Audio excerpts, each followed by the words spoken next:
holding a former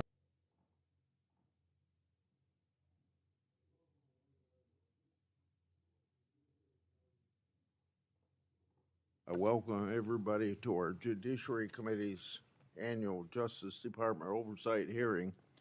But before I and Durbin give our opening statement, I want to say this is the second anniversary of Hamas invading the sovereign state of Israel.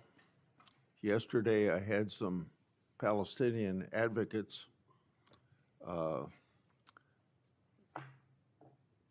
talk to me about the number of people being killed.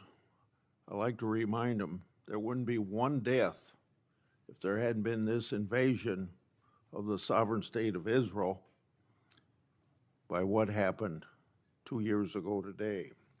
Attorney General Bandi, since your confirmation, you've now had the opportunity to face the federal bureaucracy that you must reform. To office, President Trump signed an executive order directing HHS to review the clinical evidence and determine whether sex-rejecting interventions caused more harm than good. HHS reached the same conclusion that the UK and Finland and Sweden reached, that the risks are serious and that imposing this so-called care on minors was not appropriate. This executive order also directed you as Attorney General to, quote, work to draft, propose, and promote legislation to enact a private right of action for children and the parents of children whose healthy body parts have been damaged by medical professionals practicing chemical and surgical mutilation, which should include a lengthy statute of limitations.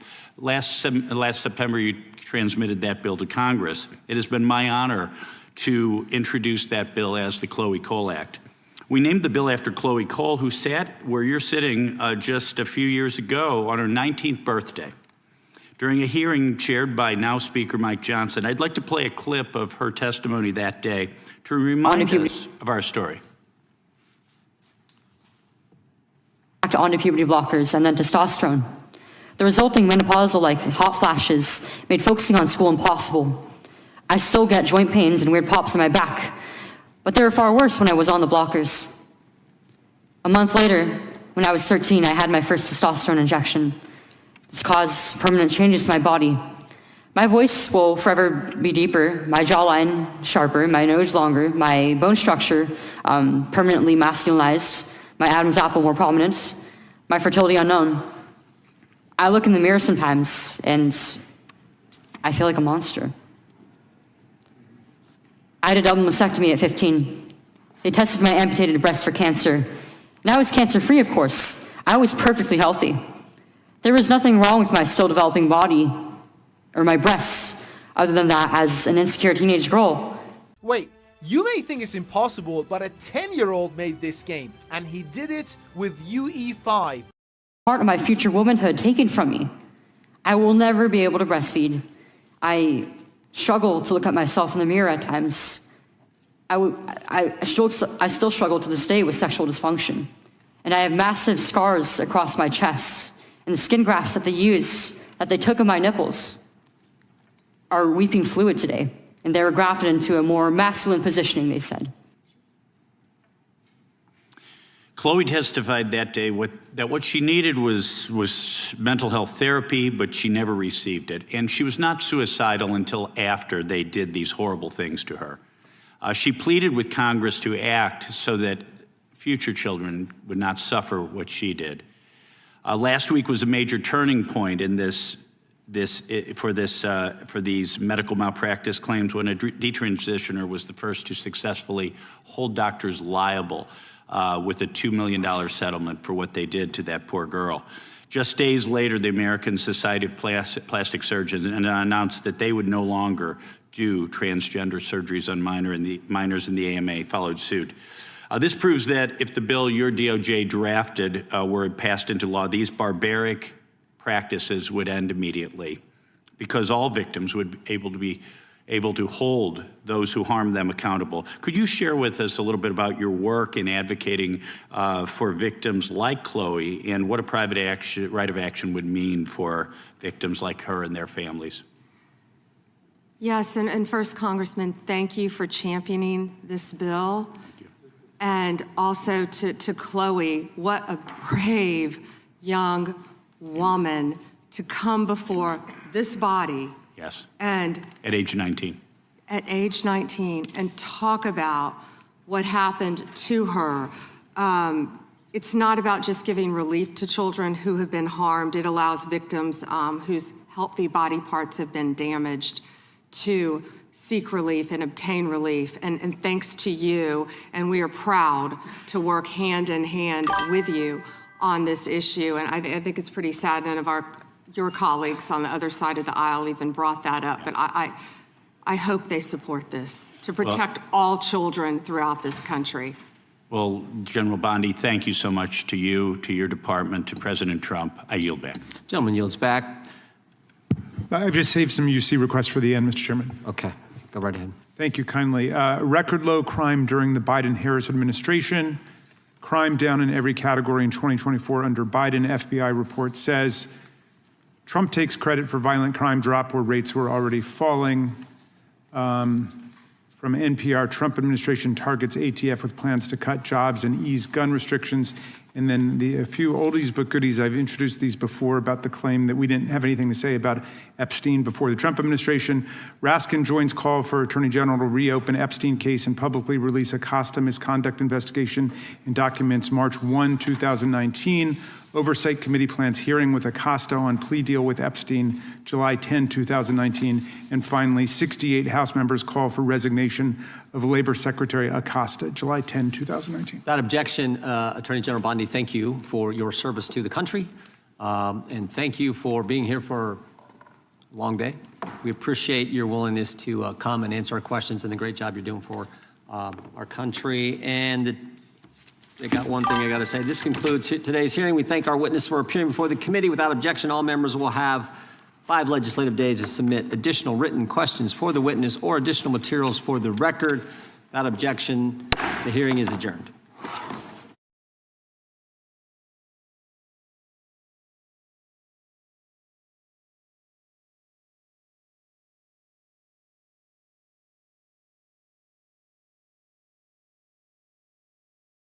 And we welcome everyone to today's hearing on oversight of the Department of Justice.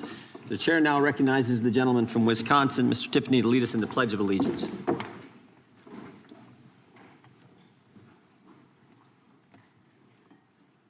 I pledge allegiance to the flag of the United States of America and to the republic for which it stands, one nation, under God, indivisible, with liberty and justice for all. We'll begin with opening statements. The chair is now recognized. 18 cities, 11 states, 3 counties, and the District of Columbia are sanctuary jurisdictions, accounting for 31% of the population in this country. 31% of the American people, almost 1/3 of the American people, live in a city, county, or state where the left-wing leadership tells local law enforcement not to work with federal law enforcement. Now, what does that mean in practice? Let's look at Abraham Gonzalez, who on September 20th, 2023, was arrested by Border Patrol for illegally entering the United States. And of course, the Biden administration released him into the country. 5 months later, February 26, 2024, Mr. Gonzalez is charged with assault. 2 weeks later, March 11, 2024, he's charged with felony motor vehicle theft, stole a car. And on March 20th, 2024, 9 days later, he's arrested by the Denver police and placed in the Denver Justice Center. 6 days later, March 22nd, 2024, ICE sends a detainer notice to the Denver Justice Center saying this: if you're going to release Mr. Gonzalez, can you give us a heads up? Can you let us know maybe 48 hours before you're going to release this guy so we can come apprehend him there at the jail? And remember, a detainer is a final order of removal from a court where this individual or this individual's committed some removable offense. But on February 28th, 2025, Abraham Gonzalez is released to the streets. In fact, we can put that up. I think you can see this. Released, we got the form from the Denver Justice Center. What kind of inmate was Mr. Gonzalez for those 345 days that he was in the Denver Justice Center? We have that too. Violent to the staff, keep separate. So this guy was so bad, you had to keep him away from other inmates. He'd already assaulted some staff member, but Denver released this guy to the streets and instead of turning him over to ICE agents who would have come to the jail and arrested him there. And of course, we all know what happens. When the officers did apprehend Mr. Gonzalez out on the street, he assaulted one of the officers. This is what happens when you have a sanctuary jurisdiction. Right now in Minnesota, there are 1,360 detainer notices for violent offenders. Governor Walz and others have released 470 criminal illegal aliens back to the streets. In New York State, it's 7,000. Nationwide, it's over 17,000 that we know of. Where a detainer was filed, since President Trump's been in office, over 17,000 times a detainer was filed, and those individuals were released to the streets instead of turned over to federal law enforcement. 17,864 times. Illegals who've been charged with the crime have been released to the streets, and thereby jeopardizing the safety of the public, the safety of law enforcement, and of course the migrant themselves. And frankly, helping create the environment that results in the tragic deaths like we saw with Miss Good and Mr. Preddy. A few years ago, Governor Sarah Huckabee Sanders said this in response to the State of the Union address. She said, "The divide in America today is normal versus crazy." And it's true, because it's crazy not to have a border, which is what we had under the previous administration. It's crazy to abolish ICE, and it's crazy to release bad guys who are here illegally to the streets when with one phone call, federal law enforcement will come to the jail and pick them up. The mindset that says it's okay to release these guys is the same left-wing mindset that thinks it's okay to weaponize government against your political opponents. And that is exactly what we had in the previous Justice Department. The Biden-Harris Department of Justice called parents domestic terrorists.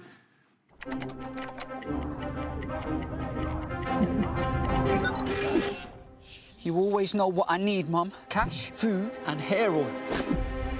She's done it again, bruv! There's a thoughtful card for that. Launched not one, but 2 investigations into President Trump, spending over $35 million to try to bring down their political opponent. To further this effort, they sought the phone records of over a dozen Republican members of Congress. Even the Democrats said this was wrong. They got bank records for scores of White House officials. They even paid at least one confidential human source $20,000 for information on President Trump. And of course, while doing all this, they couldn't tell us who planted the pipe bombs, who leaked the Dobbs opinion, and who put cocaine in the White House. But thank goodness the American people saw through it all.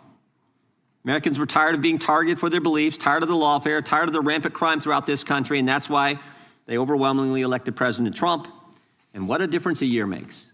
What a difference a year makes. Under Attorney General Bandi, the DOJ has returned to its core missions, upholding the rule of law, going after the bad guys, and keeping Americans safe. The Trump Justice Department has restored the rule of law. Murders are down nationwide by 20%. In D.C., violent crime is down by 28%.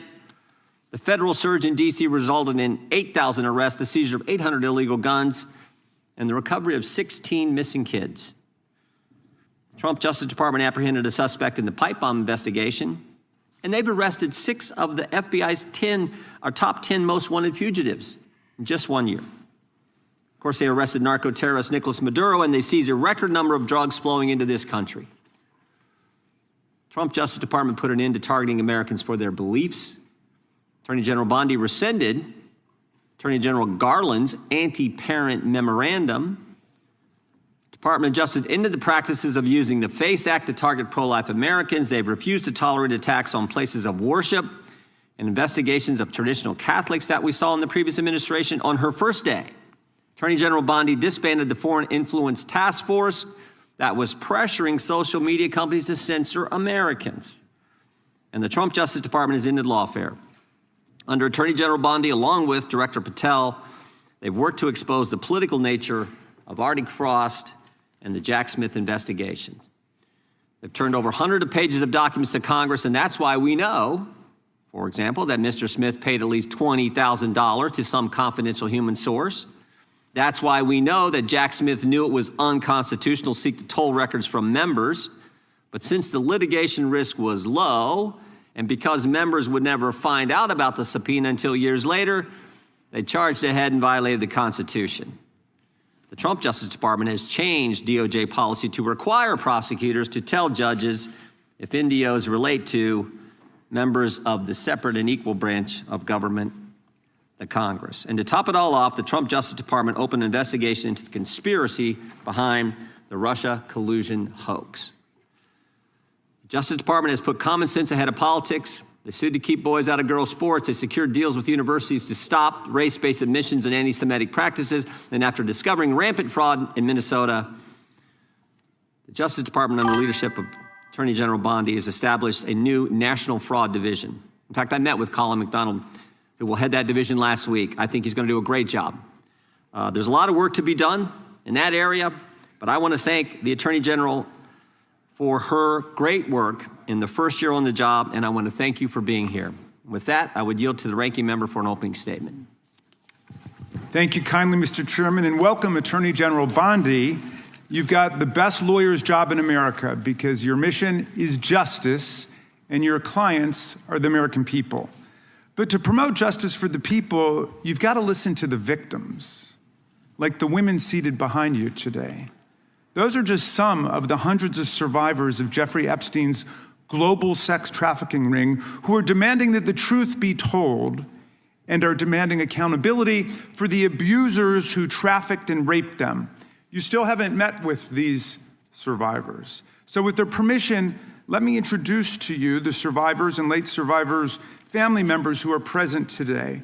There's Teresa Helm, there's Jess Michaels, Laura Bloom McGee, Danny Bensky, Liz Stein, Marina Lacerda, Sky and Amanda Roberts, who are the family of the late Virginia Giuffre, Charlene Richard, and Lisa Phillips.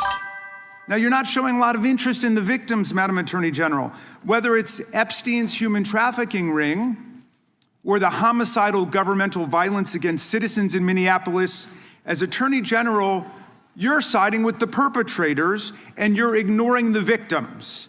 That will be your legacy unless you act quickly to change course. You're running a massive Epstein cover-up right out of the Department of Justice. You've been ordered by subpoena and by Congress to turn over 6 million documents, photographs, and videos in the Epstein files, but you've turned over only 3 million.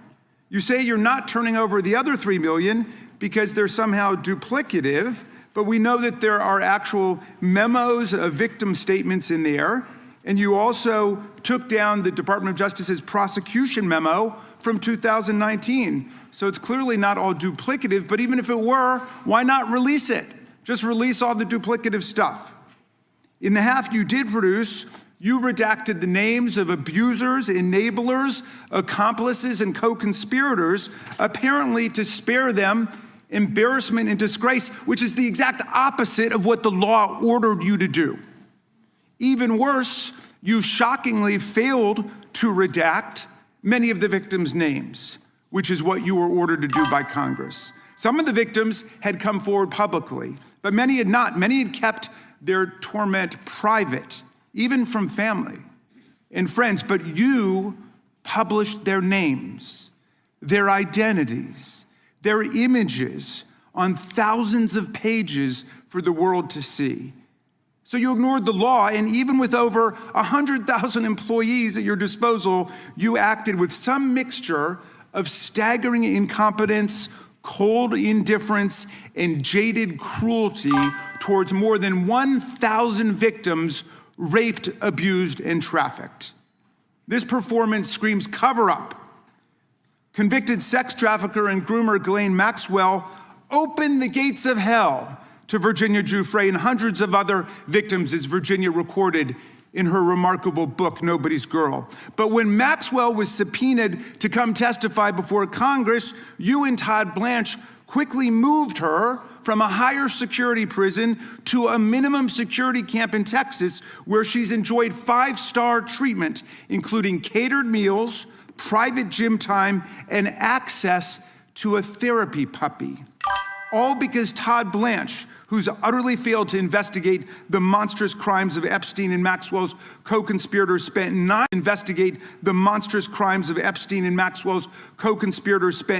hours with Maxwell and satisfied himself that she would have nothing untoward to say about Donald Trump, which is your only real interest in the matter, based on institutional performance.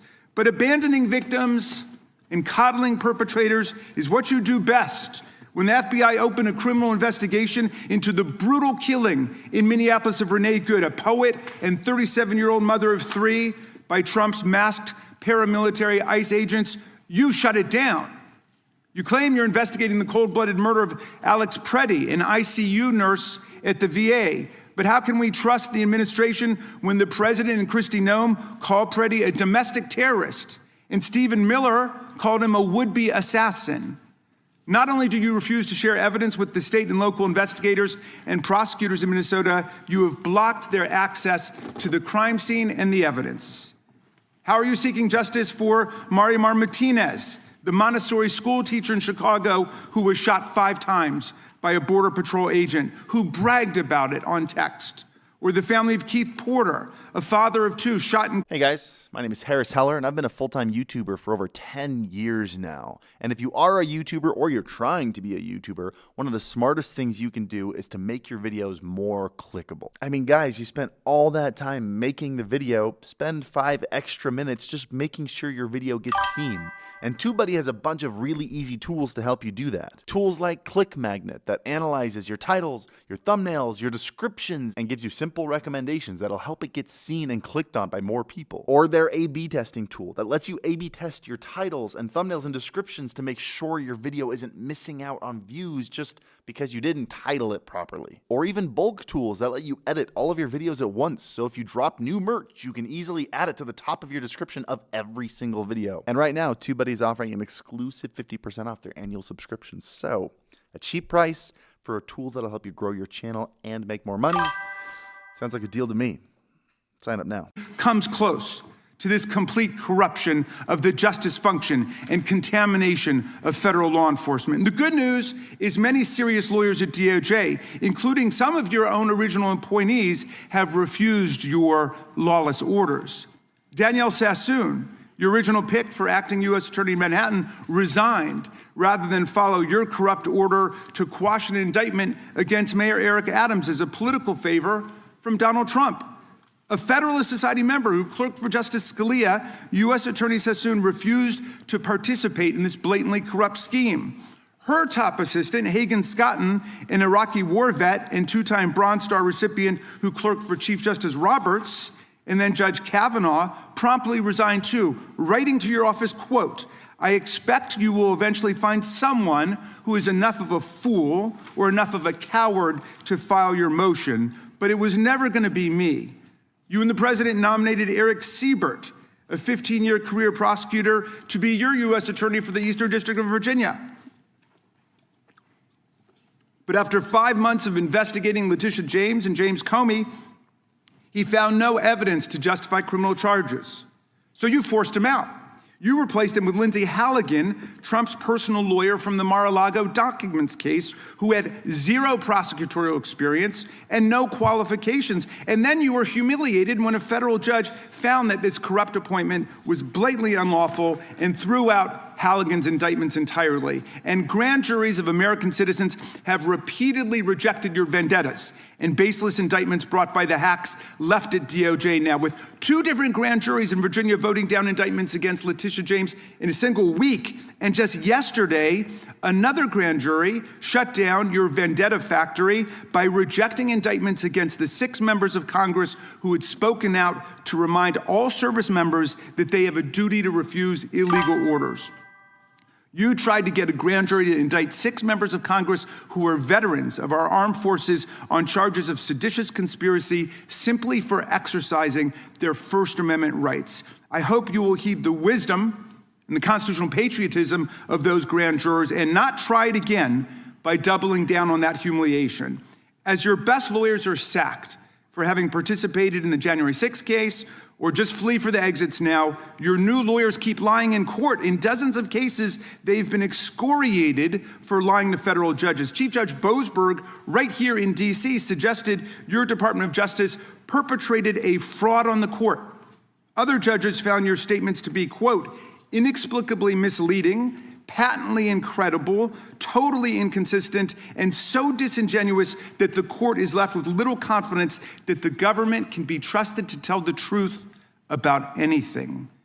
Now, as ranking member, I asked the chairman to add a few extra rounds of questions today because we each have 5 hours of questions, not 5 minutes, but we're stuck with 5 minutes. That's clearly insufficient to give voice to America's victims and survivors and to demand answers about all the corruption and cover-ups that we see at DOJ right now. We've got just one round, so we ask you politely but firmly, Madam Attorney General, please do not waste 1 second of our precious time by evading questions, by changing the subject, or engaging in personal attacks against members of Congress. We saw your performance in the Senate, and we're not going to accept that. This isn't a game.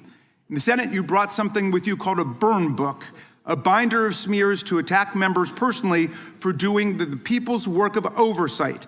Please set the burn book aside and answer our questions. And when you hear us reclaim our time, that means it's time for you to stop speaking. We only have 5 minutes, so when we reclaim our time, that means you stop.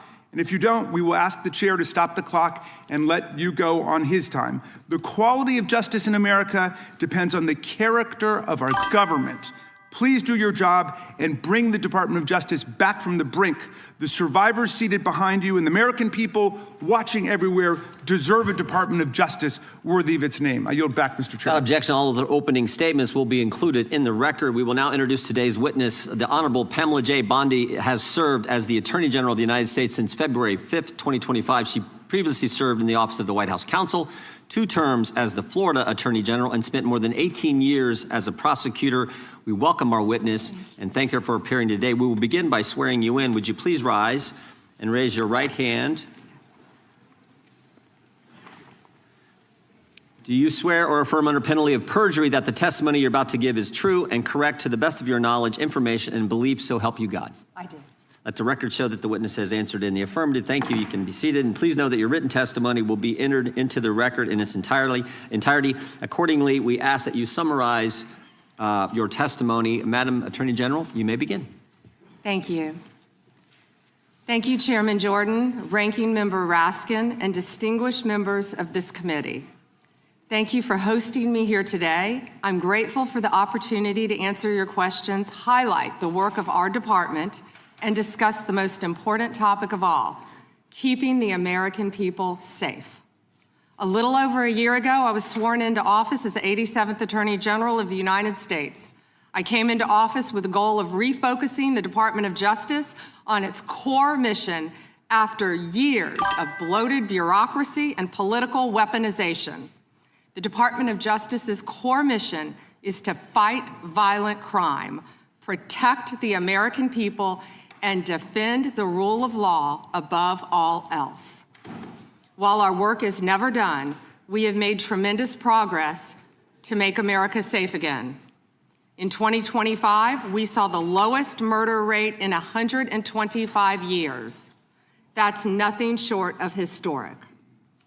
If you compare 25 to 24, here's what you'll find. The murder rate is down 21%. Robbery down 23%, carjacking down 43%, gun assault down 22%, ag assault, burglary, could go on and on. Crime is declining. This did not happen by accident. The numbers tell an important yet straightforward story. President Trump has given us the resources, the support, and the leadership to protect the American people. President Trump's policies have saved lives. I cannot think of a policy outcome more important than protecting the lives of American citizens. Can you? This trend has been especially clear in Washington, D.C. and in Memphis. These are two iconic American cities that spent years in the grip of horrific violent crime. The Department of Justice surged law enforcement resources, and the results came quickly. Crime plummeted in both cities. And I want to make one point loud and clear. We achieved those results by working with Democratic mayors. Public safety does not have a party registration. When your constituents call 911, they don't ask for political views of the responding officer. They ask for help. I have federal agents in each and every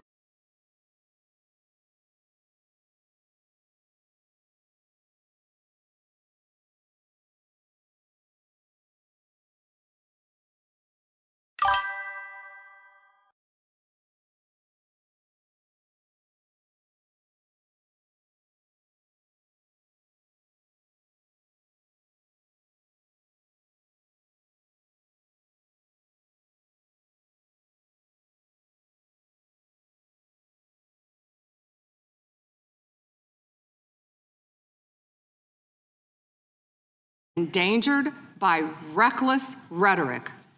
We have made dozens of arrests in and around Minneapolis so far, and many of them could have been avoided by simple compliance with federal law. Of course, our efforts reach beyond our urban centers. We are striking crucial blows against terrorist organizations such as MS-13, TDA, the Sinaloa Cartel, and Antifa. And as we sit here, I think you've seen the news this morning. The news is reporting that cartel drones are being shot down by our military. That's what we all should care about right now, protecting America. As we seek to dismantle these drug trafficking networks that poison Americans, in 2025, our DEA agents seized more than 47 million fentanyl pills and more than 9,800 total kilos of fentanyl. That represents 369 million potentially deadly doses that can kill Americans. Meanwhile, our attorneys are fighting for President Trump's agenda in courtrooms across this country. This administration has been sued 627 times. We fought through a nonstop flood of bad faith temporary restraining orders from liberal activist judges across this country.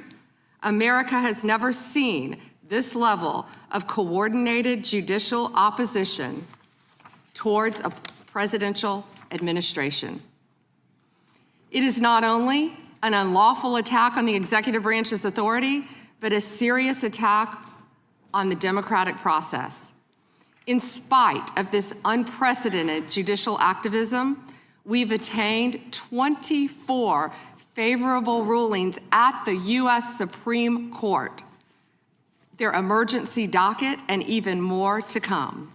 We've done so while ending the weaponization of the prior administration by dropping FACE Act prosecutions, exposing the Arctic frost scandal via congressional disclosure, thank you, Chairman, and restoring one tier of justice in this country. To address the Epstein files, more than 500 attorneys and reviewers spent thousands of hours painstakingly reviewing millions of pages to comply with Congress's law. We've released more than 3 million pages, including 180,000 images, all to the public, while doing our very best in the time frame allotted by the legislation to protect victims. And if you brought us a victim's name that was inadvertently released, we immediately redacted it. All members of Congress, as you know, are invited to visit DOJ to see for yourselves. I want to take a moment to acknowledge the Epstein survivors who are here today. I'm a career prosecutor, and despite what the ranking member said, I have spent my entire career fighting for victims, and I will continue to do so. I am deeply sorry for what any victim has been through, especially as a result of that monster.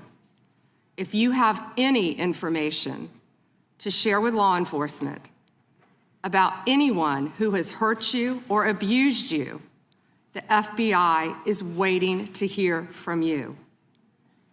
I want you to know that any accusations of criminal wrongdoing will be taken seriously and investigated. The Department of Justice is committed to holding criminals accountable to the fullest extent of the law. In 2025, the FBI arrested over 1,700 child predators, a 10% increase from 2024. We also located 2,700 victims of child exploitation and shut down 3.8 million dark web pedophile accounts. 3.8 million.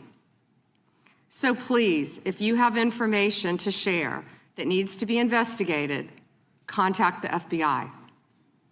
Today, I look forward to discussing further our shared obligation to protect the American people, uphold the rule of law, and keep this nation safe. Thank you. Thank you, Madam Attorney General. The chair we now proceed under the 5-minute rule. The chair recognizes the gentleman from California for 5 minutes. Thank you, Mr. Chairman. Madam General, thank you for your extensive remarks, particularly on your continued investigation of those responsible over the years in the Epstein debacle. Obviously, you have an amazingly full docket between civil rights, between criminal, between so-called white-collar crime, and doing so, as the chairman said, at a time in which both you and the president are under attack, and our ICE agents and FBI and others are under attack when they try to enforce the law.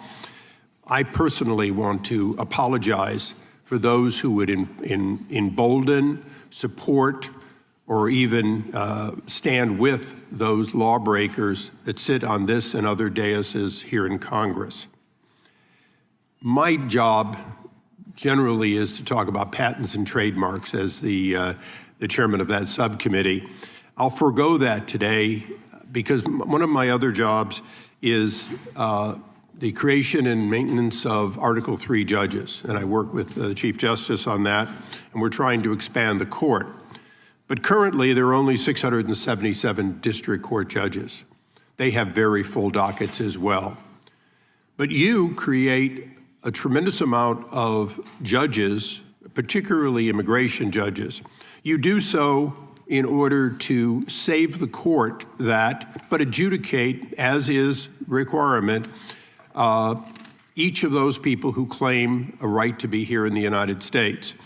And that has been going on under Republican and Democratic administrations for years.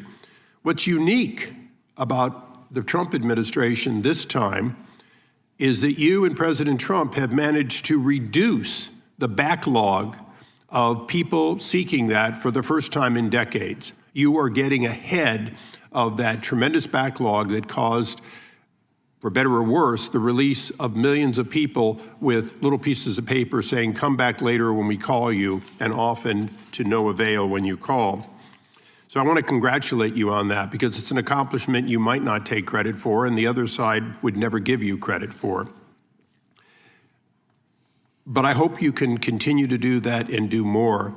And I say so for a reason, because much of this hearing will be about Minneapolis and other places in which the backlog of criminal aliens, including in my home state of California, people who have hurt other people, people who have victimized their communities, is extensive.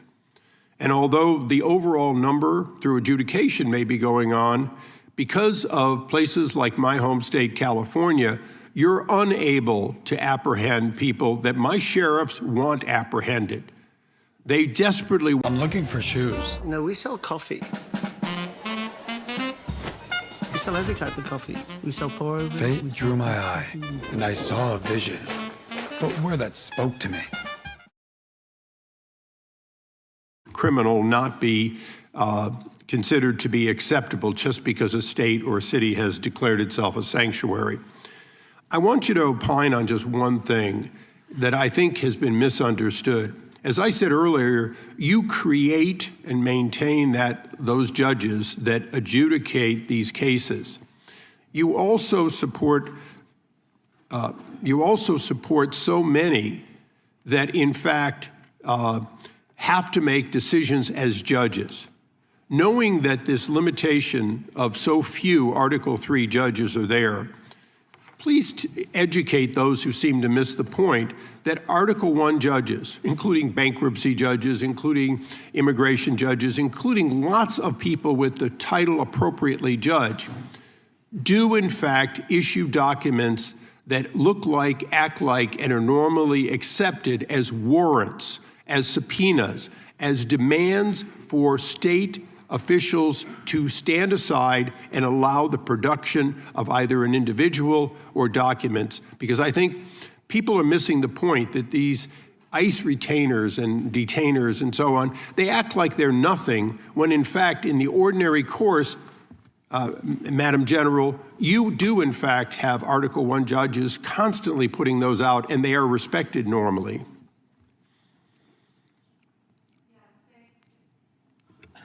Thank you, Congressman, for talking about all the great judges. And if I could add one thing to that, we are always recruiting and looking for judges. So please reach out to our office for these judges who are handling all these very important matters. We've even added some JAG officers as immigration judges. Thank you. And so we're continuing to do that, but we're always seeking qualified lawyers as well to be part of that. And thank you for highlighting that, Congressman. Thank you. I yield back. Gentleman yields back. The gentlelady from Washington is recognized. Thank you, Mr. Chairman. Good morning, Attorney General Bandi, right here. We are joined in this room by some of the thousands of survivors from Jeffrey Epstein's horrific sex trafficking ring. They have shown such incredible courage in speaking out, in demanding accountability to bring the predators and pedophiles to justice. The Epstein Files Transparency Act required your Department of Justice to disclose the perpetrators connected with Epstein's criminal activities and to redact the information of survivors to protect their identities. Let me show you what actually happened. First, in violation of the law, your department has shown a pattern of redacting the names of powerful predators. Here behind me is one example of an email from Epstein to a man whose name was redacted. The email reads, quote, "Where are you? Are you okay? I loved the torture video." Only after members of Congress demanded that we see the unredacted files did the world learn the name of this individual, Sultan Ahmed bin Sulayem, the chairman and CEO of a company that had financial ties to President Trump's business and personal ties to Trump's advisor, Steve Bannon. Second, the survivors were not similarly protected, also in violation of the law. Here is another email titled Epstein Victim List. We have blurred the names of the survivors for their protection, but your Department of Justice initially released this list of 32 survivors' names with only one name redacted, along with numerous files that disclose not only the names, the emails, and the addresses of survivors, but also nude photographs and even the identities of Jane Does who had been protected for decades until your department released their names. Survivors are now telling us that their families are finding out for the first time that they were trafficked by Epstein. In their words, quote, "This release does not provide closure. It feels like a deliberate attempt to intimidate survivors, punish those who came forward, and reinforce the same culture of secrecy that allowed Epstein's crimes to continue for decades." To the survivors in the room, if you are willing, please stand. And if you are willing, please raise your hands if you have still not been able to meet with this Department of Justice. Please know for the record that every single survivor has raised their hand. Attorney General Bandi, you apologized to the survivors in your opening statement for what they went through at the hands of Jeffrey Epstein. Will you turn to them now and apologize for what your Department of Justice has put them through with the absolutely unacceptable release of the Epstein files and their information?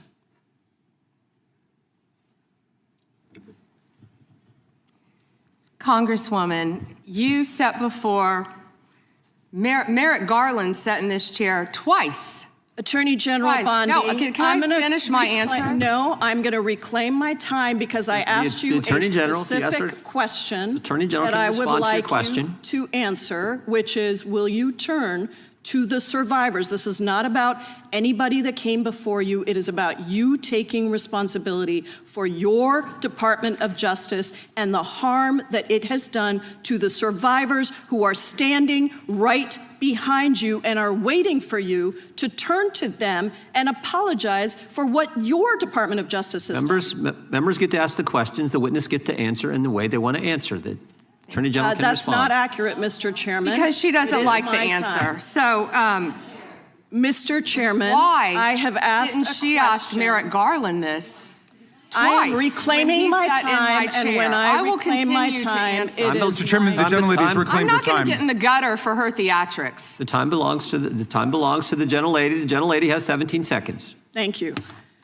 You're not going to answer this question, so let me just Chairman, say this. I'll direct it to what you. a massive cover-up. No, I'm answering a question. Chairman, will you restore her time? The witness is interrupted. I'm not going to get in the gutter with this woman. Stop the She's time doing and theatrics. let me have my The gentlelady from Washington controls the time. The gentlelady has 17 seconds. You can proceed with your final 17 seconds. What a massive cover-up this has been and continues to be.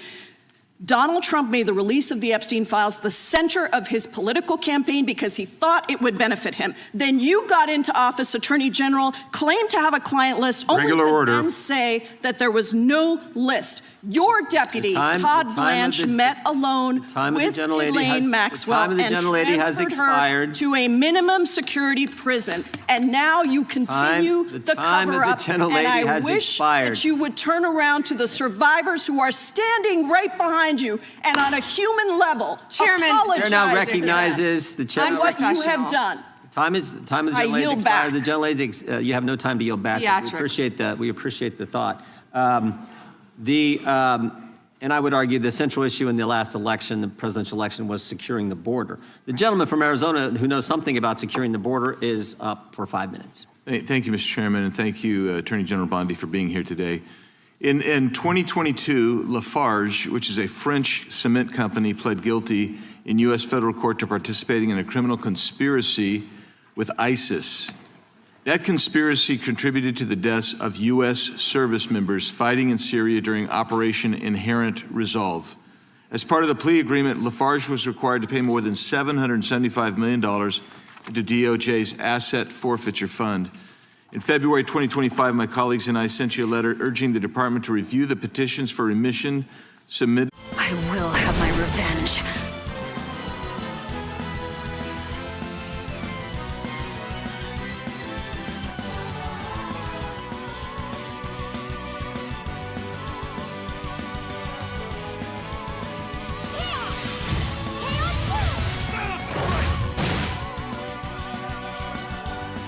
Very well.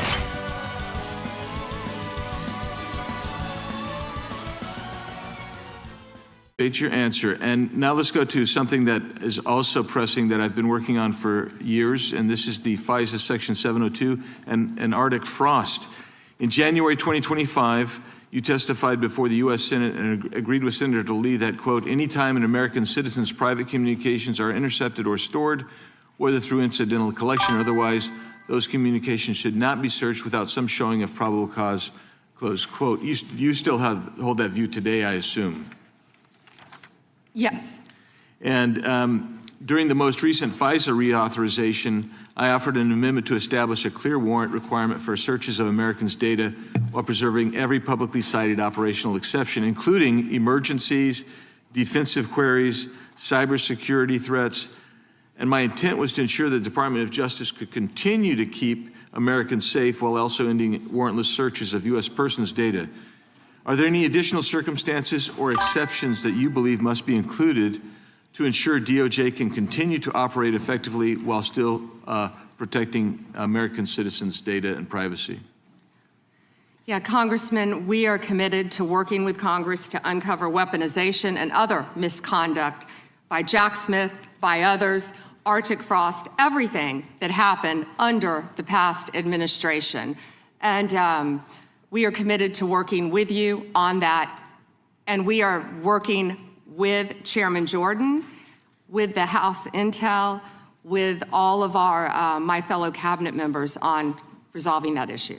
Well, thank you. And I'm glad you brought up Arctic Frost, because Section 702 was used in the Arctic Frost investigation. It was.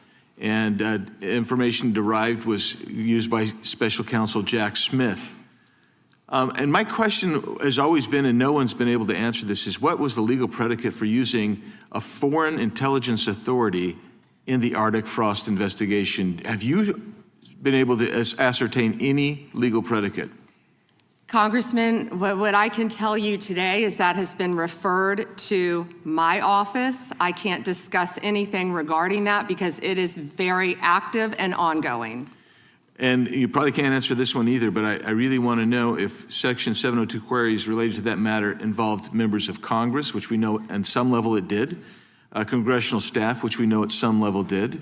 We've heard that journalists or other U.S. persons not suspecting of acting as foreign agents were also caught up in that. Can you answer that question and say whether queries did cover all those groups I just identified? It is a very active pending investigation within my office. However, I believe many members of Congress have stated that their phones were part of Arctic Frost. We are well aware of that, and we are taking this very seriously, and this is a very active investigation. And I would keep going and say, if any member of the Democrat Party, if any of them, if that had happened to them, we would take that just as serious as we do. And they should be jumping up and down, screaming, supporting you and what you want to do, because this should be a bipartisan issue. Well, I hope it is a bipartisan issue. You know, I'll just leave with these last couple of questions, which I'm sure fall into the same investigation privilege. But that's this: how many such queries were actually conducted overall? This is outside Arctic Frost in the prior year by the FBI or other intelligence community. And particularly, we really need to know what were the legal standards applied? Did they use probable cause? Did they use reasonable articulable suspicion? Or did they have no individualized suspicion and just were gathering up information? And that's beyond the investigation regarding Arctic Frost. I don't expect you to have that information today, but if you can help get that information so we can understand the extensive nature of this continued misuse of 702, it would be very particularly helpful. And it was extensive. Yes, Congressman. Thank you. Time of the gentleman has expired. I have a UC, Mr. Chairman. And that is the gentlelady from Texas.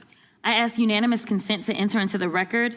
El Paso airspace reopened after FAA quickly rescinds 10-day flights restriction. This was published by the Texas Tribune on February 11th, 2026. And it says it was because of an impasse with the DOD over the use of unmanned military aircraft and not triggered by Mexican cartel drones. Without objection. Point of order, Mr. Chairman. I didn't hear back about the second round of questions. I assume that's not happening. I just want to be able to assure the members, certainly on my side, if not both sides. That's not a point of order. No, that every member will get 5 minutes with the witness. Will there be 5 minutes for each? Yeah, you get 5 minutes. Yeah. With the witness. Okay, very good. Yeah. Okay. And are you up next? Gentleman from New York is recognized. Mr. Chairman, I want to begin by acknowledging the survivors of Jeffrey Epstein's horrific abuse who are in the room with us today. I want to thank all of you for your bravery in speaking out. And I want to say that you and the other survivors of these heinous crimes deserve better from this Department of Justice. In particular, it is shocking that the department did not redact the names of Epstein's victims, but it did redact the names of their abusers. I don't know whether this was done out of incompetence or whether it was deliberate and malicious, but either way, it is completely unacceptable. Even more troubling, the DOJ has failed to bring any of these perpetrators to justice. Instead, it has engaged in a relentless pursuit of Donald Trump's perceived enemies. I want to focus on just one example. The Attorney General of my home state of New York, Tish James. This DOJ has been hell-bent on securing an indictment against Ms. James for something, anything, simply because she held Donald Trump's companies accountable for years of financial fraud. And indeed, the department manufactured an investigation against her for alleged, quote, mortgage fraud. But the U.S. attorney leading the investigation, Eric Siebert, a Trump appointee, refused to bring charges against Ms. James because there was simply no evidence. Unfortunately, a prosecutor who refuses to do Trump's bidding has no place in this DOJ, so Mr. Siebert was forced out. Trump could not contain his fury that he expressed to you in a social media post addressed to you by name. I'm sure you've seen it. Quote, I fired him and there is a great case, he wrote to you about Mr. Siebert. Then we moved down. We can't delay any longer. It's killing our reputation and credibility. They impeached me twice and indicted me 5 times over nothing. Justice must be served now. And obviously, you followed that order. Lindsay Halligan, Trump's former defense lawyer who had never prosecuted a case in her life, was installed to replace Mr. Siebert, and it was clear that part of her mandate was to go after Ms. James. Halligan immediately sought an indictment, which a court dismissed because Halligan was illegally put into the role.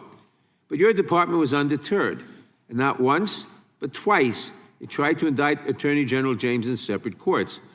Both grand juries rejected you and refused to indict her. It is practically unheard of for a grand jury to refuse an indictment.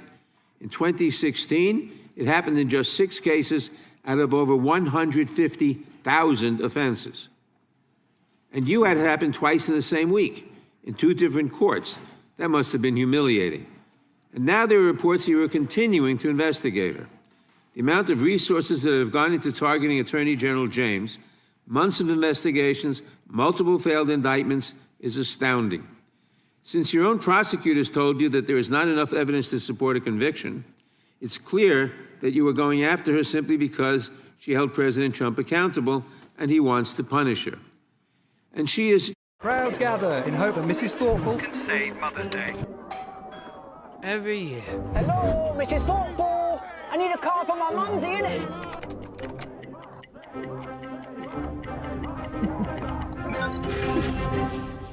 You always know what I need, Mum. Cash, food, and hair oil.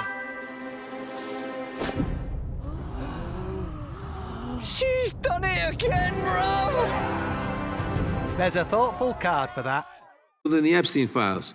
So I really have just one question for you. How many of Epstein's co-conspirators have you indicted? How many perpetrators are you even investigating?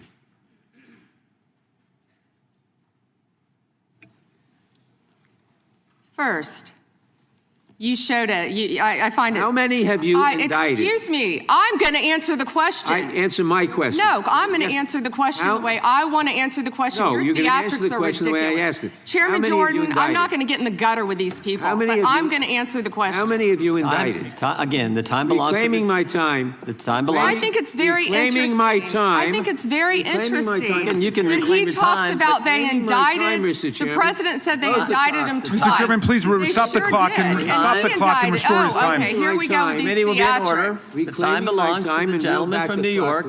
We will give you a few more seconds. We will do that. But when you ask a question, the witness gets to answer. You may not like the answer, but she gets to answer. The question was, how many of Epstein's... They don't like the answer, Chairman, my time. because it's honest. So he asked a 4-minute question. Restore 45 and seconds I to am Mr. Nadler, going please, to Mr. Chairman. answer. You can let her filibuster all day long, but not on our watch. Reclaiming? Not on our time. No way. Reclaiming? And I told you about that, Attorney General, before you started. You don't tell me Yeah, oh, I anything, did tell you because we saw what you did in the Senate. Loser lawyer, not even a lawyer. Committee will be in order. Time, and I should get back at least 45 seconds. We will give you a few more seconds. I Not a said that few more, already. 45 seconds. Okay, I'm timing right now, Mr. Nadler. Go All ahead. right. My time.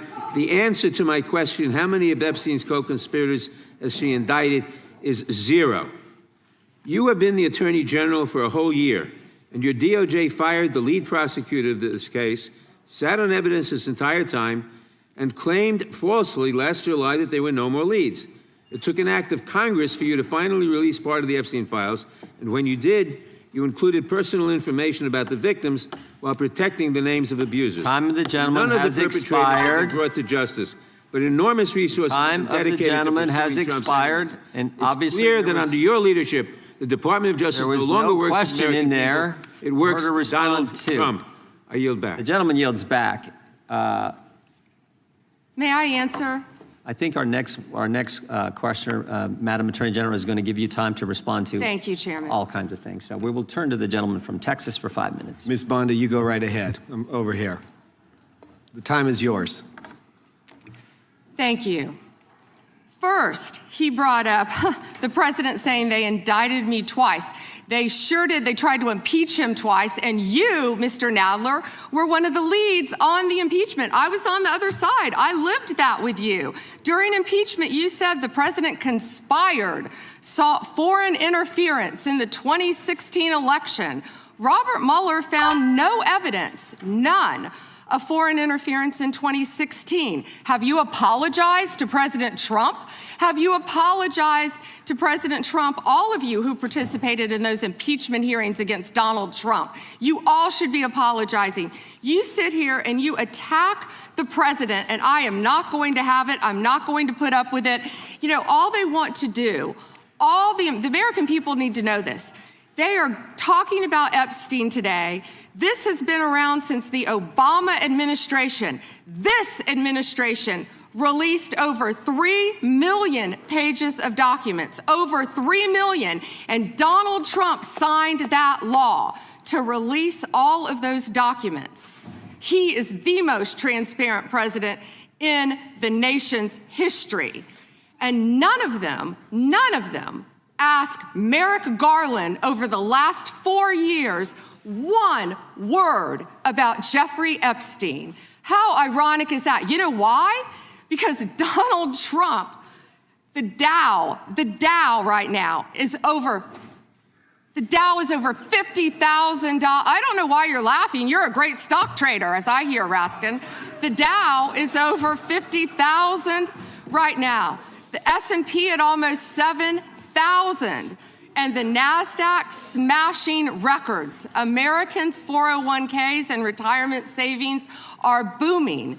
That's what we should be talking about. We should be talking about making Americans safe. We should be talking about, what does a Dow have to do with anything? That's what they just asked.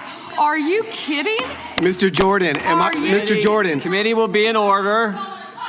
Mr. Jordan, am I going to get an extra 45 seconds added to my time? The committee will be in order. The time belongs to the gentleman from Texas. Ms. Bandi, the Attorney General can respond. Thank you. The Dow has shattered 50,000 for the first time. This is crazy. They said it couldn't be done in 4 years, yet President Trump has done it in 1 year. National median rents have fallen to a 4-year low thanks to Donald Trump. That's why they want to focus on Epstein and our most transparent president in the nation's history. The murder rate, as I said, has plummeted to a 125-year low thanks to Donald Trump. For an unprecedented 9 straight months, there were 0 illegal border crossings at the southern border. That's what we should be focused on. All the great work that this president has done and will continue to do to keep America safe and to make Americans safe. Thank you, Attorney General Bondi. I agree with you totally. I think you've done a fine job. I think that Democrats, in fact, should be apologizing to the Epstein victims for doing nothing during the 4 years that they were running the government. We did not hear about this, and it took you and President Trump to finally provide transparency and give answers to the American people, and I want to thank you for that. I want to thank you also for standing up for truth today and for fighting back against the theatrics and the time waste that you will endure over the next hour or two. I want to apologize on behalf of my colleagues on the left. They're not all that bad, but they've got to put on a show. And I'm sorry that you have to go through that. And I would like to yield the last, I'd say 40, but 40 is 80 seconds. The clock says 40, but I've got 80 seconds since I was so rudely interrupted, and I'll give all 80 seconds to Chairman Jordan. And I would just yield to the Attorney General if she has anything to add. I'm fine to continue. Thank you, Chairman. All right, the chair now recognizes, the gentleman yields back. The chair recognizes the gentlelady from California. Thank you, Mr. Chairman. I would note that Mr. Nadler's question has not yet been answered, but I want to start by asking that out of respect for the American public and the Epstein survivors, some of whom, of course, are here today, that we can have a transparent conversation and get the public the answers they deserve. I want to briefly direct your attention to two documents I'm hoping we will put up on the screen. In the first, an individual emails Jeffrey Epstein asking whether a woman identified as M was pro or civilian, and Epstein responds that she was a civilian, Russian, and fun. In the second email, Epstein writes to Steve Tisch about a Ukrainian girl, noting that she was, quote, a little freaked out by the age difference and stating that he would try to convince her not to return to Ukraine. He then instructs Mr. Tisch to call him, adding, I don't like records of these conversations. So I'd like to ask a straightforward question that really is either a yes or no answer. Do these emails... Wow. It's a Claire Wednesday, everybody. Not today, Buffet boy. Hey, Buffet boy. Treats from Sweden. Courtesy of Stephen. Meeting leftovers! Lisa. Can't beat Buffet boy. You can't beat Buffet boy! Make healthier choices with Newman's weight loss program. That email, but of course, we will look into anything. The documents have been released, 3 million. The redacted versions, we left them open for all of you to come view. Have you? I believe you view them. If not, will you have some copies? I'd like to. But could I finish, please? I'm not being rude. Please. I only have 5 minutes. No, yeah, and I only have 30 seconds based on your filibuster. You didn't give a yes or no answer, so let me just go further. Director Patel testified in this committee room that there was no credible information indicating that Epstein trafficked victims to anyone else. And glancing at the documents, that proves that's not the case. In July, your department issued a memo stating that it had conducted an exhaustive review of the Epstein files and concluded that no additional individuals would be charged. So I did go over to the Department of Justice yesterday. I would note that 400 and all our 35 members are in the House, and there's 4 computers. So it would take many months to actually have the time. I only had a few hours. I think the transparency argument is really kind of a sham because it's not really possible. Whoa. Did you have to wait to get a computer? It is not possible to really go in. I did, however, see a U.S. attorney information for the Southern District of New York indicating that there were additional survivors and probable co-conspirators. Other members of Congress have uncovered likely co-conspirators whose names were blocked out. Now, the Epstein File Transparency Act, which all but one member of this House voted for and the president signed, requires the department to release everything except that it needs to be redacted to protect the victims or an ongoing prosecution, which apparently there is none from the testimony we have received. I am concerned that this act has not been fully complied with. When Director Patel came to the committee, he admitted that up to 1,000 FBI agents had gone through the files and redacted President Trump's name from them. And it's pretty clear that what has been transmitted from the FBI continues to redact President Trump's name, even though he is mentioned, thousands of times in these files. So I think the credibility of the department in terms of complying with the act has been damaged. And I think the department's credibility has been damaged in other ways. I think we all saw the horrible video of American citizens being killed by ICE agents in Minneapolis. And I think how the department has handled these cases raises a lot of doubt about the department. State and local police in Minnesota got a court order to get access to the crime scene to be sure evidence would be properly preserved by federal agents. But they took the agents defied the court order, and in a departure from general policy, the DOJ is not collaborating with state and local law enforcement on these homicides. So I really think that is a disgraceful approach to the homicides of American citizens, and really does nothing to bring credit to your department. And Mr. Chairman, I would yield back. Gentlelady yields back. May I answer? Attorney General can respond. I find it interesting that she keeps going after President Trump, the greatest president in American history. And if they could maintain their composure, this isn't a circus, this is a hearing. I find it interesting she keeps going after Donald Trump. She doesn't say how much money she took from Reid Hoffman, did you? None.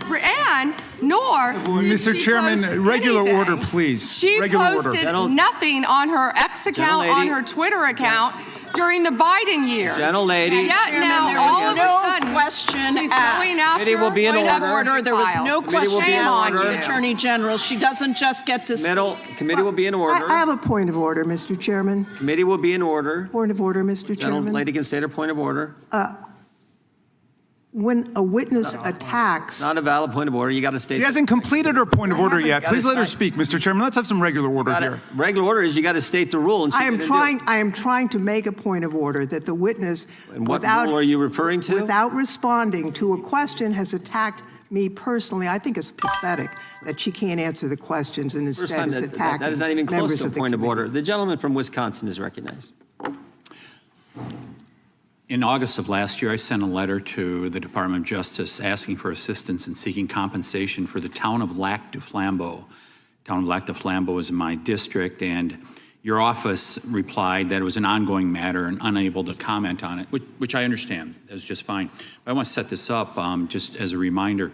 So 3 years ago, it was at this time of year that 4 roads were blockaded in the town of Lac du Flambeau, and the temperature was 25 below zero. People had to park their cars at a neighbor's place, take the snowmobile across the lake to get their car, and then be able to drive into town. There were people 80 and 90 years old that could not, were very concerned that they'd be able to get emergency medical services. And the perpetrators of this, the tribe out there, they demanded compensation from the town. I would call it extortion. They ultimately got $600,000 from the town of Lac du Flambeau. The unfortunate part, Mr. Chairman, is that the Biden administration took the side of the perpetrators who closed those roads off, and the Biden administration made it clear to the town of Lac du Flambeau that we are not on your side in regards to this. Well, fortunately, there was a federal judge that said, no, this is wrong, what happened, and these roads should be left open, they should continue to be left open.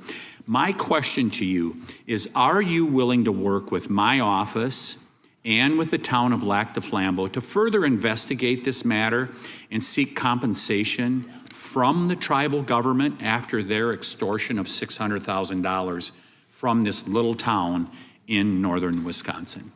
Congressman, you do a great job representing your district. And yes, we would more than welcome working with you, and we are familiar with that investigation. Mr. Chairman, I would just add, we're highlighting these miscarriages of justice in the previous administration. This is just another one of those small examples, no different than the Catholic Diocese in Richmond and many others that you have retold so many times. But here's another instance of what they did to a small town and nearly bankrupted them as a result of it. Fortunately, there was a federal judge that saw through it and has fixed it. I want to move on to fraud enforcement. You have established a National Fraud Enforcement Division. Is that correct, Madam Attorney General? Yes, Congressman.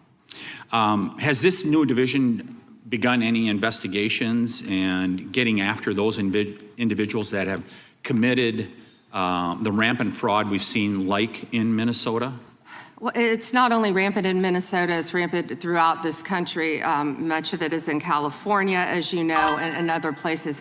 Yes, we are working on it actively. Our criminal fraud division has been working on it. We are expanding that. It was the Vice President's idea to come up with this amazing separate fraud division, which we are establishing and going nonstop, not only to expose the fraud in Minnesota, but around the country. It's taxpayer dollars that have been stolen from the American people, and we are committed to recovering that money and holding those people accountable. Mr. Chairman, I would remind everyone here, why did this happen in Minneapolis? Why did federal law enforcement have to go to Minneapolis?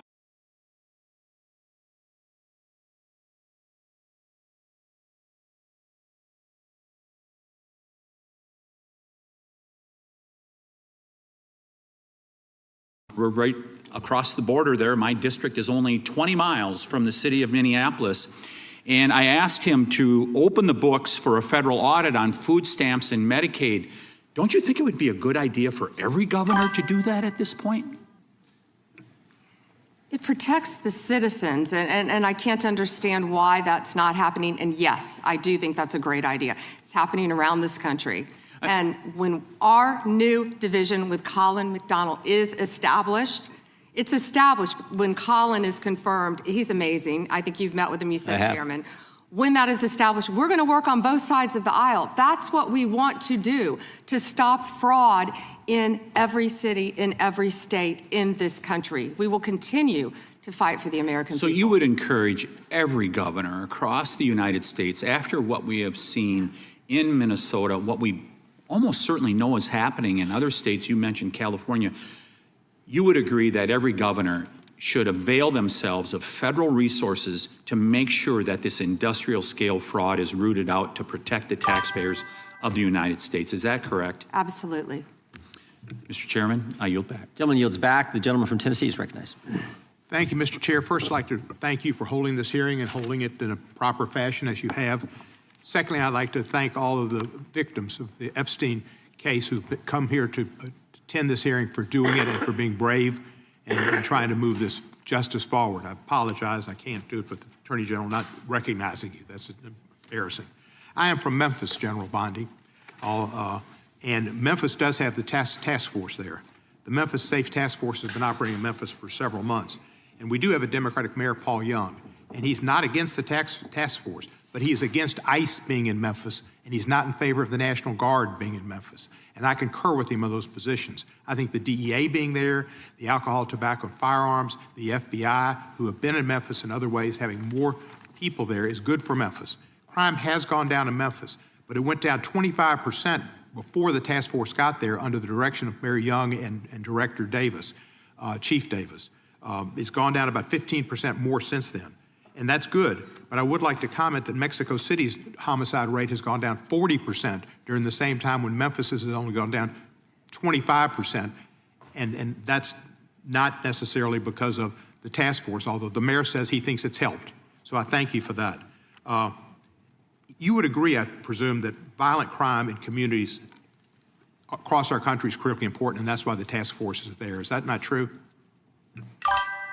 Yes, and if I can just add to that, I think the surge, the FBI, our FBI under the leadership of Director Patel, came in and did a surge in Memphis. Earlier. Prior to the task force. Yeah, and thank you for saying that about Mayor Young. He's been great to work with, and thank you. He's a good guy.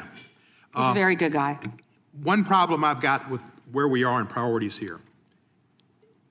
A recent Department of Justice, National Institute of Justice report based on arrest records in Texas and in California found that undocumented immigrants were less than half as likely as U.S.-born Americans to be arrested for homicide.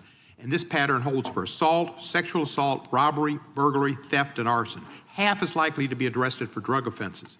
So I ask you, and I've written to you about this, there are TV ads that run that say to local law enforcement, specifically, says, are you tired of having your hands handcuffed because you can't do the things you wanted to do when you joined, and if you want to do something different, join ICE and you'll get a $50,000 bonus and we'll pay off your debts, student debts, and we'll help you with pensions, et cetera, et cetera, et cetera.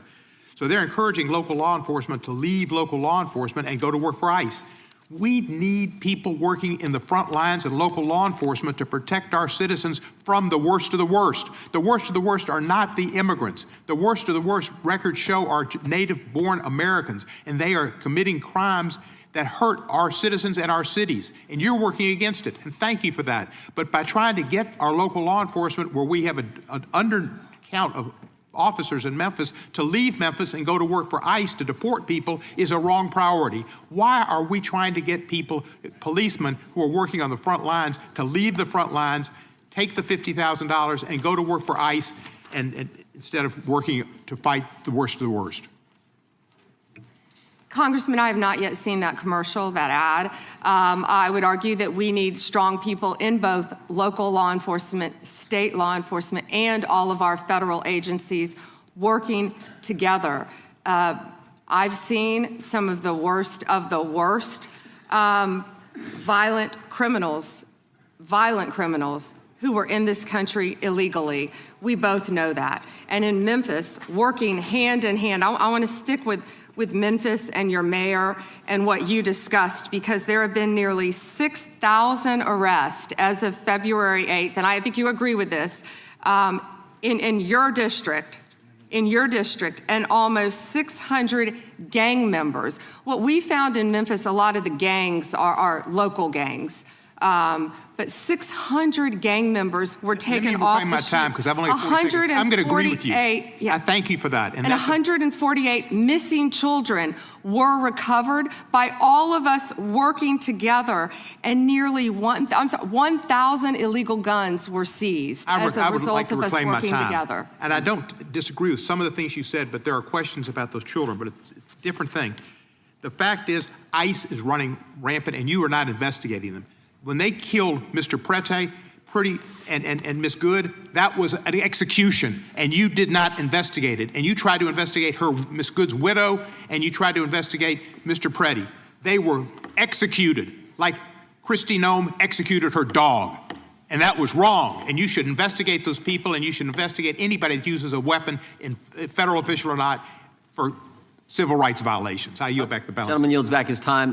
Madam Attorney General, anytime you need a break, just let us know. If not, we'll just keep going. The chair is now recognized for 5 minutes. Madam Attorney General, you're not allowed to exercise your constitutional rights in a way that tramples on someone else's, are you? No. No, you can't do that. I mean, you have a right to petition the government under the First Amendment. That doesn't mean you can come into this room and start screaming at Mr. Raskin or me or anybody else and disrupt a congressional hearing. You have a right to protest on the street, but that doesn't give you a right to go into the Capitol and disrupt Congress. Something these guys talk about every day. You can't do that. So when Don Lemon said that he was exercising his First Amendment free press rights, freedom of the press rights, that's not really accurate, because he was trampling on other individuals' rights. Is that true? Chairman, we will always protect our churches and the freedom of religion. And yes, that's accurate. First right mentioned under the First Amendment, freedom of religion, freedom to practice your faith the way you think the good Lord wants you to, right? That's right, under the federal government. And isn't it true that Mr. Lemon met at a shopping center with the rioters who entered City's church in St. Paul, met with them prior to marching to the church? He did meet, and this is a pending case right now, so I will only stick to what is in the four corners of the unsealed indictment, if I could, Chairman. Yeah, I'm There's a lot more that will come out. But under the four corners of the indictment, yes, he did. They had an operation called Operation Pull-Up. They said they were gearing for a resistance. They met in a parking lot, and they caravanned to a church on a Sunday morning when people were worshiping together. And Mr. Lemon said that he live streamed before entering the church with the rioters. Didn't he say we're going to head to the operation? Didn't he say this he said this on camera, is that right? Yes, Chairman, and more. That he was in Minnesota and that, as you said, they were gearing up for an operation. So you can't do that. This is why this is, I think, so important that this guy be held accountable, and I think why you guys have charged him and indicted him. We have got to the point where literally anybody can build a fully working app without knowing how to code. This is Base 44. This is a first look at the current industry-leading AI app builder, and you wouldn't believe the kind of apps that people are creating. The Congress, and I think the country would like to know if, in fact, he's going to be indicted for lying. And here's why it's so important. I'll give you a chance to respond. Here's why it's so important. It wasn't just that he lied to us, it's what he lied to us about. He lied to us about when all this weaponization against the President of the United States started. He lied to us about the dossier, and specifically what role the dossier played in the intelligence community assessment. Because we know back when President Trump was first elected, first term, this is when it all started, which led to the Mueller and to the impeachment and to the Jack Smith and all the stuff that's happened in the last decade. But it began here, and he lied to Congress about the role he played. And I just want to read a couple of things he said during that deposition before I give you a chance to respond. Mr. Brennan, when asked a question, said the CIA was not involved at all with the dossier.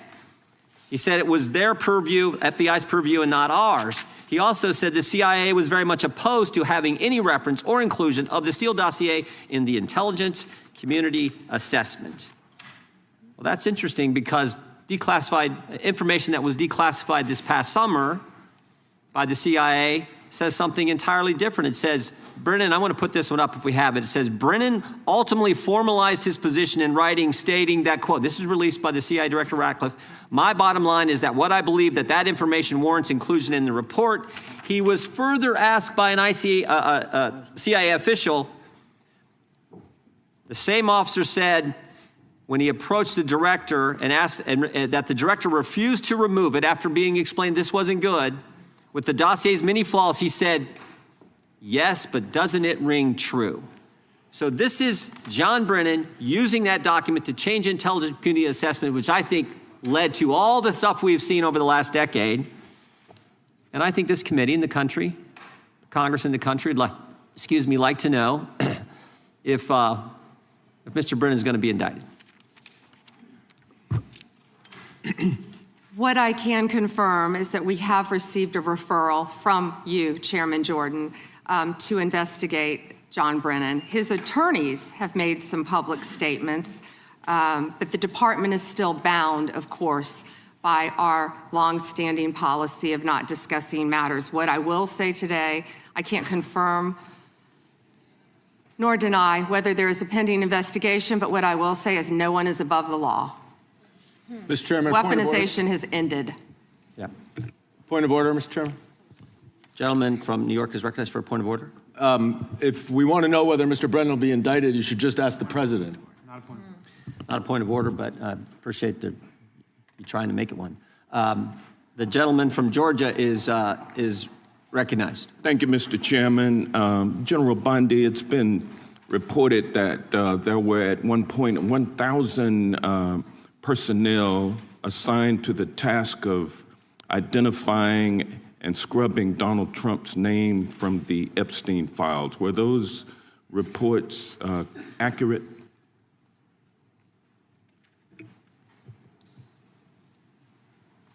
I believe his name has appeared countless times in the documents how that many have people were been released. assigned? If I could finish, I'm going to read you the stats. I just simply asked whether or not it was true that it was 1,000 folks who were assigned that task. Were those reports accurate? There are more than 500 attorneys and reviewers. I cannot give you an exact number. And I wanted to ask you about that also, because this is a different question that you're getting to now. There were 500 DOJ lawyers and others assigned the task of redacting the appropriate information, including identities of the Epstein victim survivors from the Epstein files prior to their release? 500, is that correct? If I could have finished my answer, there were more than 500 attorneys and reviewers who assisted with the. They asked a question and they don't want an answer. That answers my question, ma'am, and I'm going to move on. More than. I'm going to move on. From General multiple Bandi, would you agree? Be in order. This is ridiculous. The time belongs to the gentleman from Georgia. General Bandi, would you agree that your 8 years of service as the state of Florida's Attorney General, the third largest state in the nation, served as an excellent preparation for your current role as Attorney General for the United States of America? Not only that, I was a career prosecutor for 18 years. And for 18 years. And for 18 years, He asked a question and doesn't want an answer. This is theatrics. Well, no, for 18 years, you prosecuted serious felony cases, including drug cases, correct?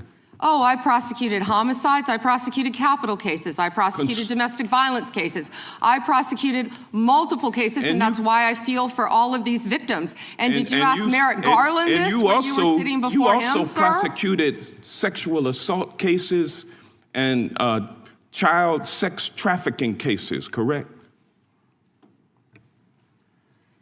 I answered that question earlier. I prosecuted multiple cases when I was a prosecutor. Bottom line, you're an experienced and seasoned. For 18 years. Mr. Chairman, will you remind her of the rules? The time belongs to the member of the committee. You are a seasoned and experienced prosecutor, correct? I think we've established that. Yes or no? Does he want an answer or not? I think he wants to say I want a yes or no answer. I think he wants to say I want a yes or no answer, but I'll live with what you have already said. Let me ask you this question. Clearly, in the prosecution of sexual assault cases, you are acutely aware of how important it is to protect the identity of victims of sexual assault, correct? I have addressed this multiple times. I think others were cutting me off when I was trying to. Well, I just simply asked, are you aware of the fact that it's vitally important to protect the identity of sexual assault victims as you prosecute the people they accuse of assaulting them? Isn't that correct? Excuse me. As we have said multiple times, protection of the identity of all victims of the victims are is protected. So very who are important. protected under? Do you want me to answer or do you want to interrupt? Well, because you're not answering the question. You do a Jekyll and Hyde kind of routine around here, and I just want you to answer my questions. What does Jekyll and Hyde mean? Can you explain that? Well, it means you're nice to the Republicans that. And you turn like Hyde on Democrats. But let me ask you this, ma'am. We have the Epstein victim survivors here today. Representative Jayapal asked a simple question. If you would be so kind and honorable as to turn around and face them and apologize to them for outing them. I mean, how many lives have been derailed because your department was either sloppy and incompetent or willfully trying to intimidate and punish these ladies for coming forward? Which was it? The time of the gentleman has expired. The gentleman yields back. The chair now recognizes the gentleman from Wisconsin for 5 minutes. Attorney General Bandi, my colleagues on the other side of the aisle have spent the past several months attacking the administration for doing exactly what the American people wanted when they overwhelmingly elected President Trump, securing our border and enforcing our immigration laws. I find it a bit ironic because this is the same party who just a few years ago were openly supporting strong immigration enforcement after witnessing criminal illegal aliens wreak havoc on the American community.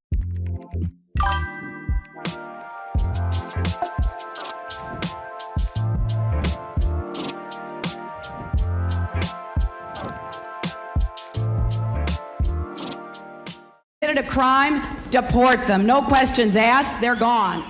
No great nation can be in a position where they can't control their borders. While we need to address the issue of immigration and the challenge we have of undocumented people in our country, we certainly don't want any more coming in. Every place in this country are rightly disturbed by the large numbers of illegal aliens entering our country. The jobs they hold might otherwise be held by citizens or legal immigrants. The public service they use impose burdens on our taxpayers. That's why our administration has moved aggressively to secure our borders more, by hiring a record number of new border guards, by deporting twice as many criminal aliens as ever before, by cracking down on illegal hiring, by barring welfare benefits to illegal aliens. Illegal immigration is wrong, plain and simple. When we use phrases like undocumented workers, we convey a message to the American people that their government is not serious about combating illegal immigration, which the American people overwhelmingly oppose. If you don't think it's illegal, you're not going to say it. I think it is illegal and wrong. Open the borders, my God. You know, there's a lot of poverty in this world, and you're going to have people from all over the world, and I don't think that's something that we can do at this point. Can't do it. Yes or no, would you allow the cities to ignore the federal law? No. We simply cannot allow people to pour into the United States undetected, undocumented, unchecked, and circumventing the line of people who are waiting patiently, diligently, and lawfully to become immigrants in this country. So, Attorney General Bondi, what's the Trump administration DOJ doing to end the open border policies of the prior administration that saw dangerous drugs and criminal aliens flood our communities? Congressman, President Trump has worked tirelessly, as you know, to close our border, which is what the Democrats had asked for in that video. President Trump closed our borders on day one. He is protecting Americans. He is protecting our kids from the influx of drugs that were flowing into this country from Mexico. The fentanyl precursors that were coming from China. These precursors were taken from China into Mexico. And in Mexico, they were mixed and freely taken right into our country, along with gang members, MS-13, TDA, freely coming into our cities around our country, thanks to Joe Biden's open border policies. That has stopped under Donald Trump. It will no longer happen under this administration, and he is doing everything to keep Americans safe. And let me continue. When he was elected overwhelmingly by the American people, the majority of the American people wanted Donald Trump. One of the main reasons was border security and keeping Americans safe. And that's exactly what he did. And that's why today the other side sits here, they yell, they cut me off, they want to yell, they want to ask a question and don't want answers, because they want to distract from all the great things that this president and this administration working hand in hand, and that includes Secretary Noem, who has closed our borders, and Tom Homan, who has closed our borders to keep Americans safe. And they're trying to distract from that, and they're not going to do it, because the American people are smarter than that, and they see through their theatrics. Thank you. Just quickly, yesterday, Senator Grassley reached out to my office to tell me that I was one of the 20 members that was now disclosed were under surveillance from Jack Smith. This brings up the question of non-disclosure orders and whether or not they should apply to members of Congress. But with my phone records being surveilled, as well as looks like 19 other members of Congress, I'm just wondering how DOJ views that. Time is the gentleman's expired, but the gentlelady can respond. As I stated earlier, Congressman, anyone's records who were illegally obtained, Democrat or Republican, we will fight vigorously to stop that. Anything with Arctic frost, I can't discuss right now. And isn't it true, Madam Attorney General, the DOJ has changed their policy? You can't do that now. The DOJ is not going to go do that and ask the judge for an NDO. Absolutely. Yeah, good. That in and of itself tells you why how wrong it was. The chair now recognizes the gentleman from California. Great, thank you. Madam Attorney General, you acknowledged earlier to Mr. Johnson that President Trump was mentioned and the release countless times, you said, in the Epstein files. I just want to play a video, though, for you that I think speaks to the frustration that many of these victims have. Of times Trump's name appears in the files, so it could at least be 1,000 times. Is that right? The number is a total misleading factor. We have not released anyone's name in the Epstein files that has not been credible. Director, could it at least be 1,000 times? We have released every piece of legally permissible information. Okay, you can so characterize the numbers however you want it. I'm claiming my time, Director. It sounds like if you don't know the number, it could at least be 1,000 times. Which It's not. means me. It's not. Is it at least 500 times? No. Is it at least 100 times? No. Then what's the number? I don't know the number. I understand why the victims are frustrated, and the Attorney General acknowledged what Mr. Patel would not acknowledge, that it was way more than 1,000 times. But I want to move, Madam Attorney General, to weaponization of government. And yesterday it was reported that 6 members of Congress had indictments sought against him, and they were not returned by a grand jury. My colleagues have spoken about their frustration of being in subpoenas and having cell phone records combed through. Well, in 2017 and 2018, Adam Schiff and I had our cell phone records and email records combed through, not by you, but a different Department of Justice under the president. It was in retaliation for our role in the Russia interference campaign. An Inspector General report would find this improper and that the predicate for it was absurd. In 2020, after sitting on 2 committees that were a part of the president's first impeachment, an FBI agent leaked my cooperation in a national security case where my campaign was targeted. The president's FBI senior leadership authorized 2 statements to the press that said I was never suspected of wrongdoing and only helped the investigation. But that didn't stop the death threats or my GOP colleagues from referring me to an ethics investigation where Kevin McCarthy's chairman on the ethics committee would find the same thing as the FBI. Our current FBI director would then write a book called Government Gangsters and identify a long list of enemies. About a quarter of them have been either investigated or indicted.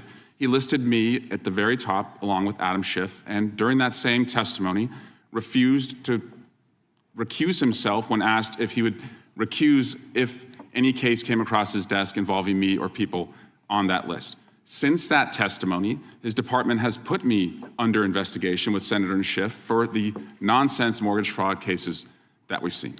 I get it. This is what the president does. I've priced it in. We have a bingo card at home that my kids have made of what will come next. I expected that the president would come after his enemies. But what I want to talk to you next is serious, and I did not expect this would happen, and I'd like your help on it. The president has inspired death threats against me and many sitting up here with me. In June 2025, an individual left 11 voicemails at my district office. On the voicemails, they said, "Get the message to him. I'm gonna hunt him down, that motherfucker, and toss his ass over the Golden Gate Bridge by my fucking self." Donald Trump's Department of Justice in the Northern District of California declined to prosecute. On May 14, 2025, on Twitter, responding to something I posted, an individual said, "No, it wasn't Eric, and now I'm going to kill you." The Department of Justice from the Southern District of Texas declined to prosecute. May through December of 2025, we received messages at my office that said, "I hope somebody shoots you and your children and your wife in the head. Pew, pew, motherfucker, pew, pew." I would.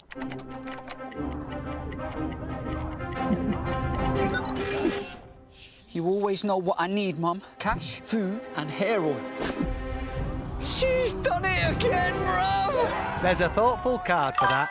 He will employ others to do this. The president can come after me. It's fine. I'm in the arena. So are these folks.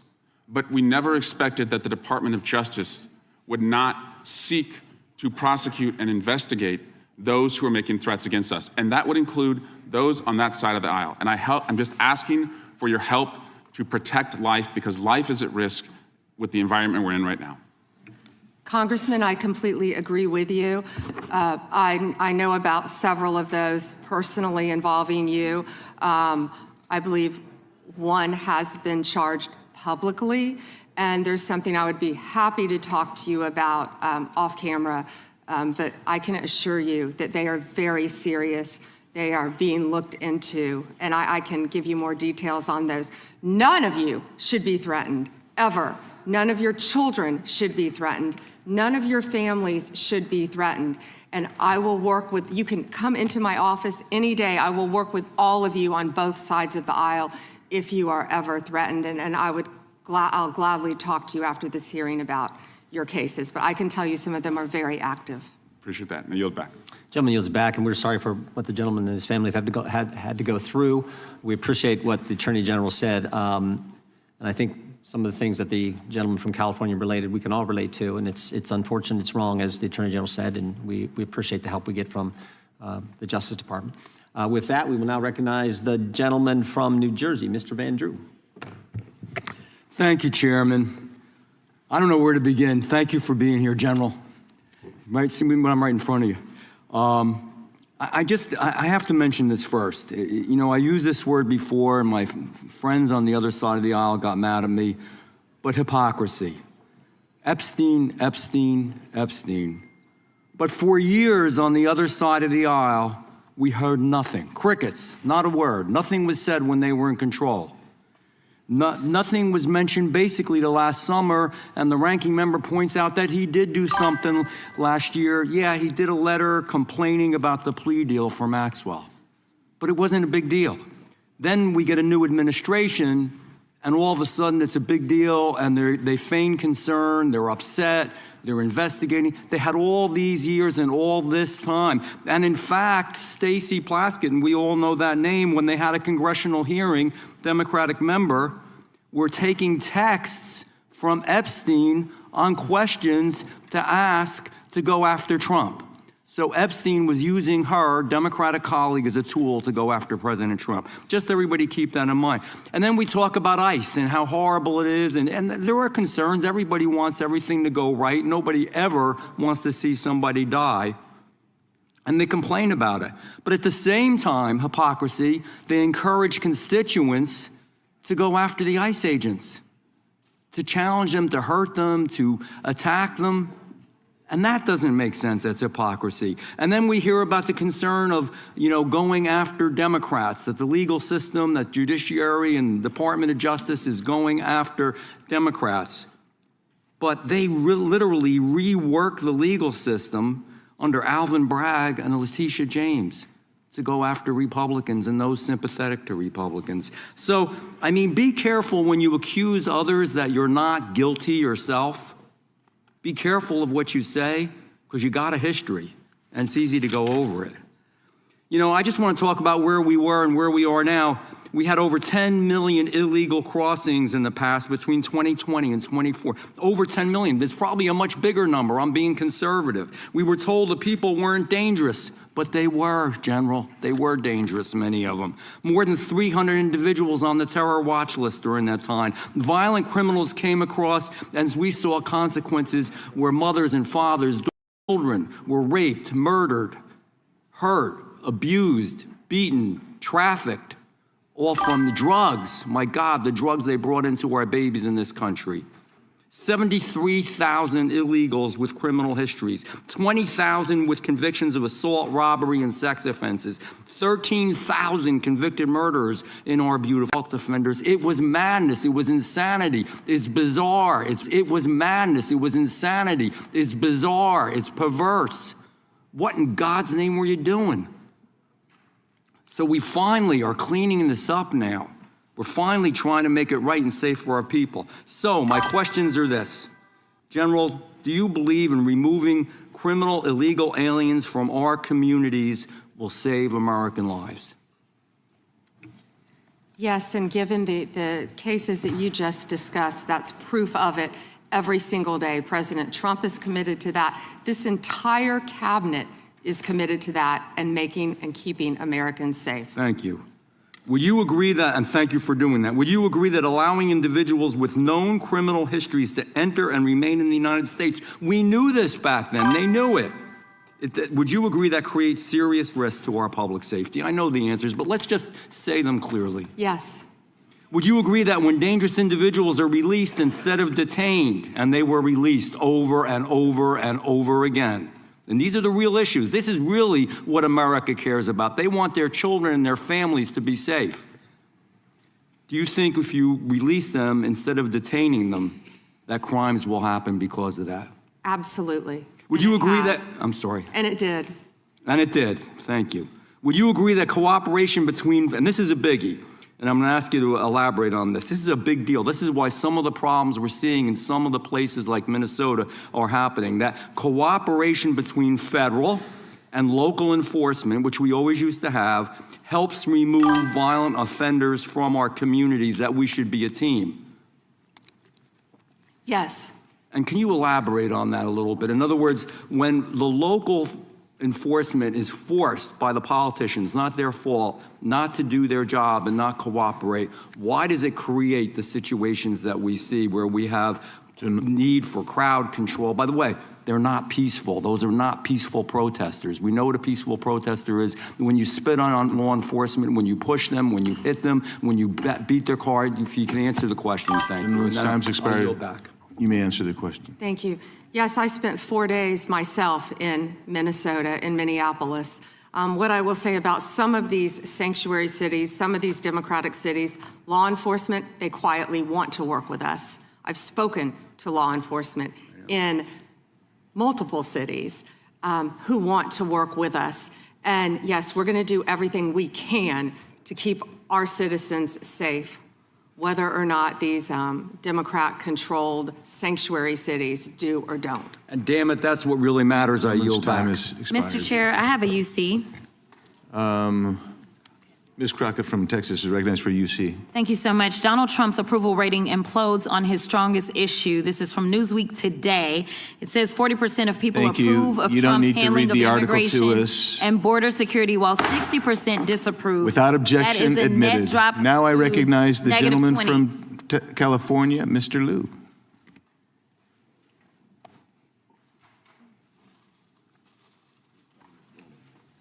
Thank you, Attorney General Bandi, for being here today. I'm going to show you two photos. Thank you. I'm going to show you two photos of former Prince Andrew. Prince Andrew attended various parties with Jeffrey Epstein. Under the law Congress passed, you were allowed to redact photos to protect the victims of Epstein's sex trafficking operation. You redacted the photos of this victim's face because you were following the congressional law. Is that correct?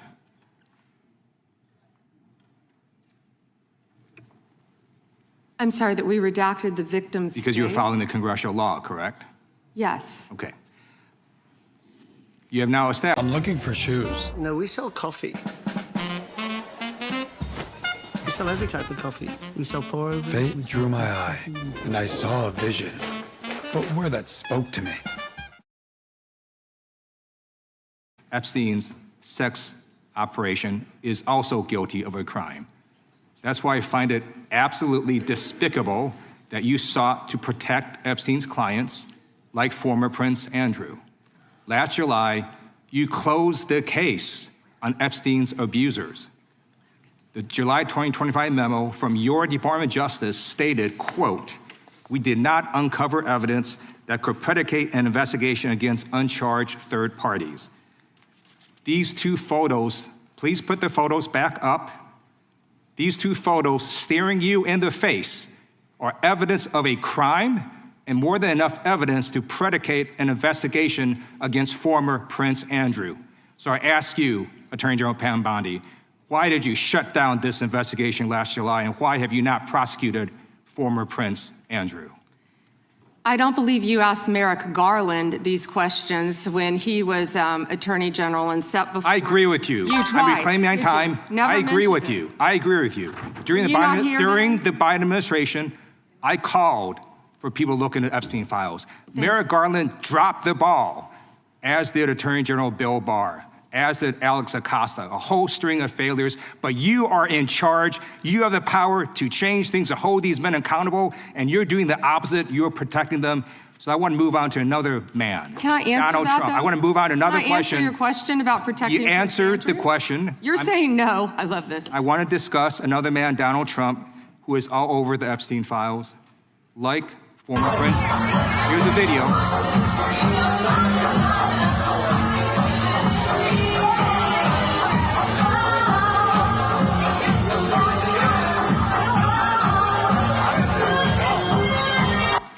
Like former Prince Andrew, Donald Trump attended various parties with Jeffrey Epstein.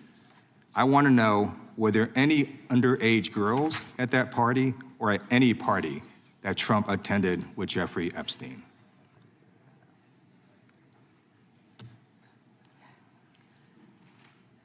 This is so ridiculous, and that they are trying to deflect from all the great things Donald Trump has done. There is no evidence that Donald Trump has committed a crime. Everyone knows that. This has been the most transparent presidency. He's the one that asked that those files I'm reclaiming my time. be released. I got your answer. You said there's no evidence. Trump asked Mr. Chairman, please stop the clock. Stop the clock. The legislation. This is Time belongs to the gentleman from California. Okay. I'm going to put up another document from a witness who called the FBI's National Threat Operations Center, because I believe you just lied under oath. There is ample evidence in the Epstein file. Don't you ever accuse me of a crime. I believe you just lied under oath, and this is all on videotape. You said there's no evidence of a crime. I'm showing you, here is a witness statement who called into the FBI's Threat Operations Center. He drove Donald Trump around in a limo. He overheard what Donald Trump said to Jeffrey on his cell phone. He was so angry, he was gonna stop a limo and hurt Donald Trump. And he met a girl who said she was raped by Donald Trump and Jeffrey Epstein. She later had her head blown off, and officers at the scene said that could not have been suicide. No one at the Department of Justice interviewed this witness. You need to interview this witness immediately. Epstein should rot in hell, so should the men who patronized his operation. And as we sit here today, there are over 1,000 sex trafficking victims, and you have not held a single man accountable. Shame on you. If you had any decency, you would resign right after this hearing concludes. The gentleman has expired. May I respond? Yeah, I don't know how you respond. No one can. I did not ask a question, Ms. He doesn't want to talk about I did not ask a question. crime in California.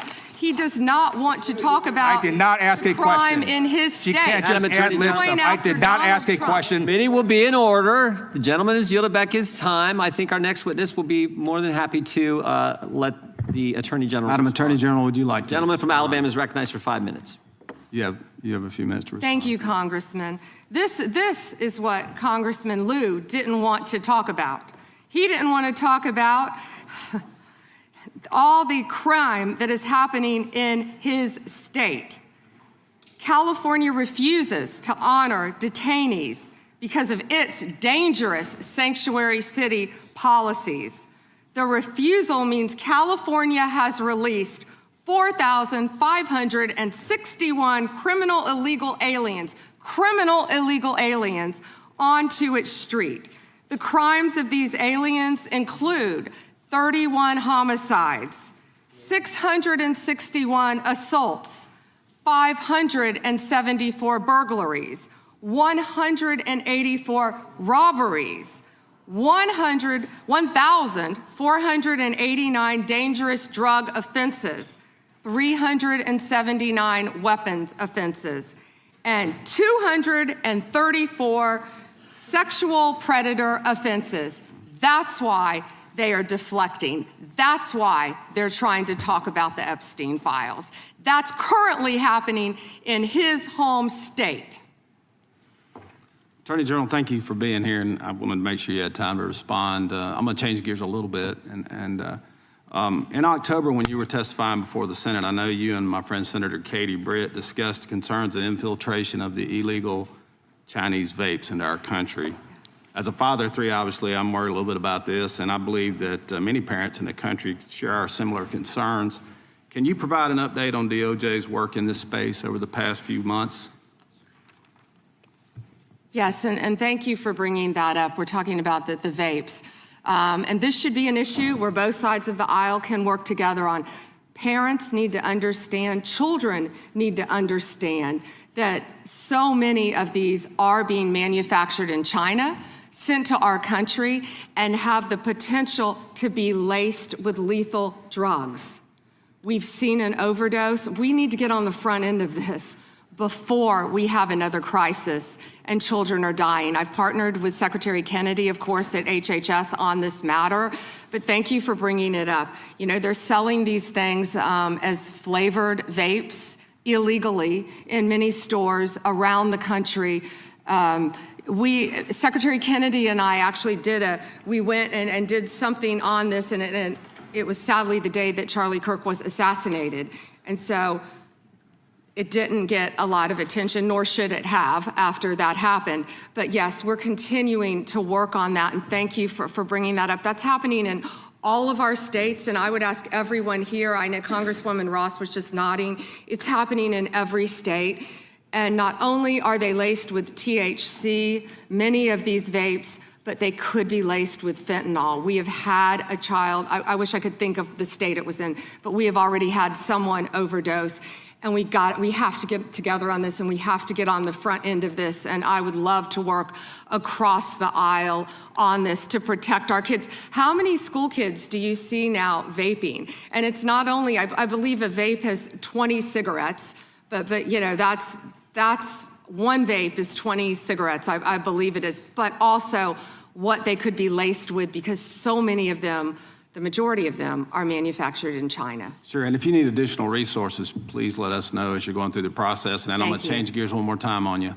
Under the Biden administration, there was a lot of confusion created when parts of the DOJ began treating software developers like financial institutions. Even when they did not hold or control anyone's money, they were simply building the technology. That uncertainty made it harder for Americans to build, innovate here at home.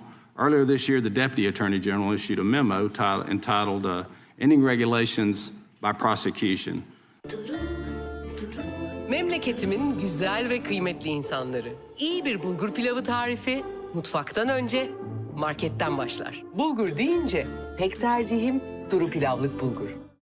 And don't control the user's funds, we don't want them treated as an unlicensed money, or they're not money transmitters. So. Yes, and we're doing everything we can to protect the American people on that, and I would refer everyone to Deputy Attorney General Blanche's memo, and we're working as hard as we can on that topic. Because we want to lead the way in the space on that, so we appreciate the help. And with that, Mr. Chairman, I'll yield back 10 seconds. Gentleman yields back. We'll recognize the gentleman from Arizona for unanimous consent. Thank you, Mr. Chairman. I have a number of UCs. Gentleman can proceed. Thank you. Bombshell new docs show Trump called police about Epstein in 2006. Without objection.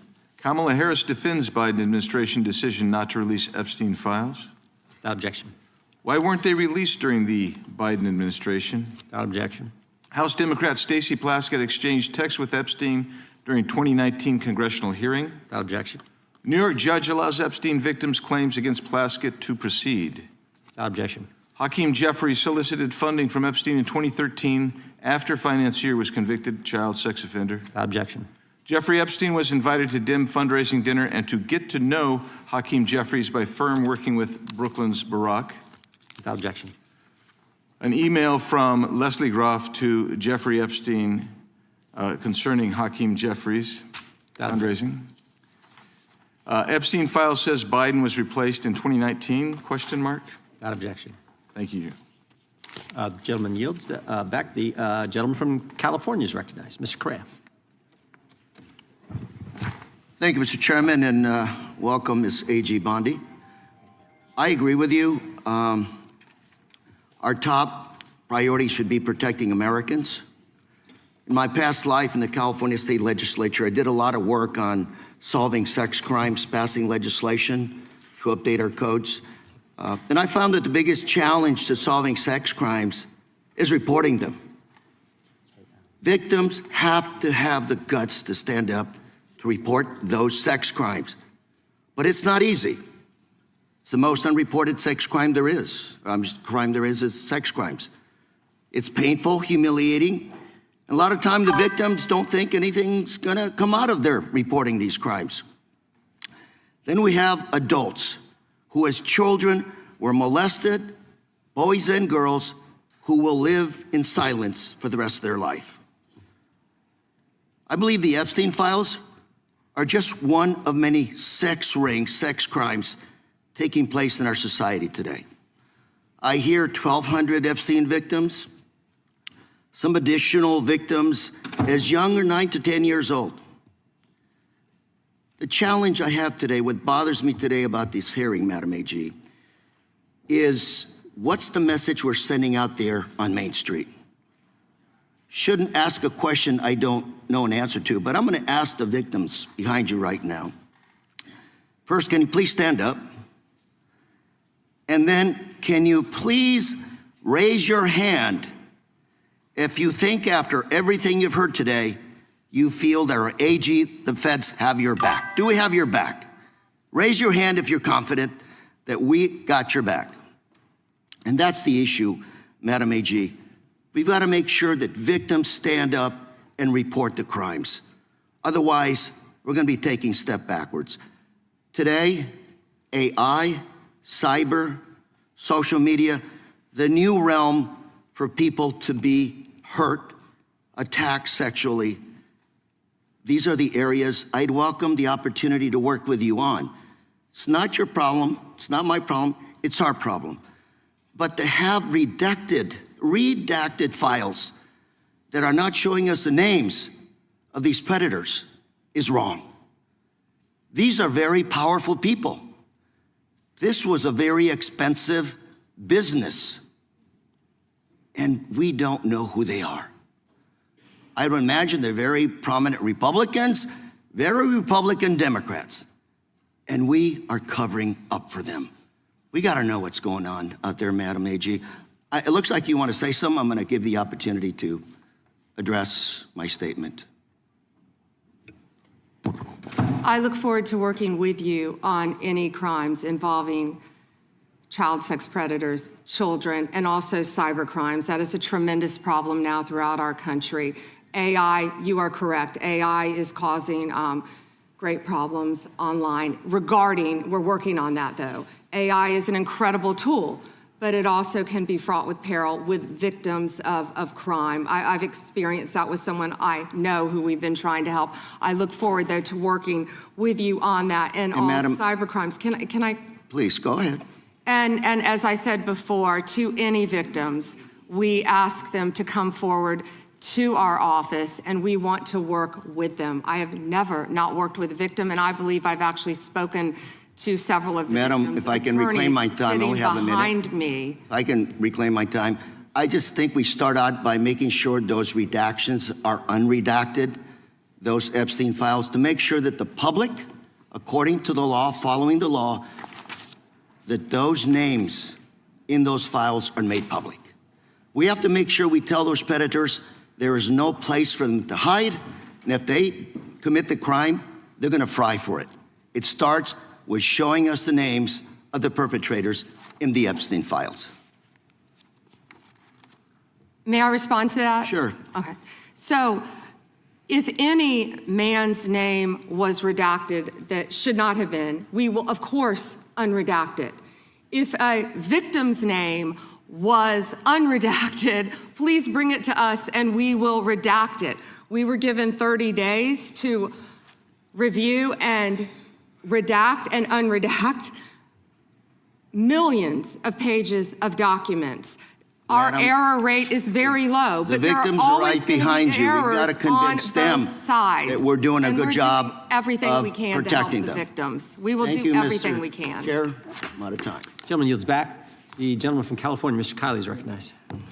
Thank you, Mr. Chair. Good morning, Madam Attorney General. I wanted to return to a point that the chairman raised at the beginning of this hearing, which is these jurisdictions that refuse to honor detainer requests from Immigration and Customs Enforcement, often called sanctuary jurisdictions. Now, I know that you are not involved directly in immigration operations per se, but you do deal with the legal issues surrounding these jurisdictions. So let's say we have someone who's here illegally, who has committed a crime that, like the thousands of people you mentioned in California, murderers, sexual predators, drug traffickers. If that individual is in detention in a jurisdiction that has a sanctuary policy where they do not honor ICE detainers versus in any other jurisdiction where they do, how does the nature of apprehending that person, how does the nature of ICE's involvement in that operation differ in those two circumstances? Well, I believe you've seen that in Minnesota, where people were not cooperating with us. I believe there a lot of local law enforcement did want to cooperate, but we are doing everything in our power to arrest and deport illegal criminal aliens, and that is not going to stop under Donald Trump's administration. You know, why sanctuary cities are so dangerous, what we've seen in Minneapolis. Where do all the criminals go? The gangs, TDA, MS-13, where are they going to go? They're going to go to a sanctuary jurisdiction because they believe they're protected, and that's not fair to the citizens of those cities. Yeah, and this is a point that there at least used to be a lot of consensus on. The idea that, you know, it's better to do a handoff to the immigration authorities in a custodial setting rather than releasing them where they have to be apprehended in the community. This is Alejandro Mayorkas when he was before this committee, not exactly a paragon of border security, but he said, "I do not consider it in the service of public safety." Pull them to their grave!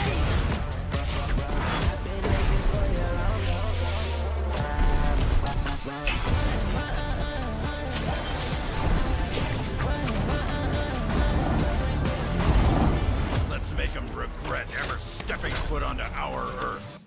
Let's go!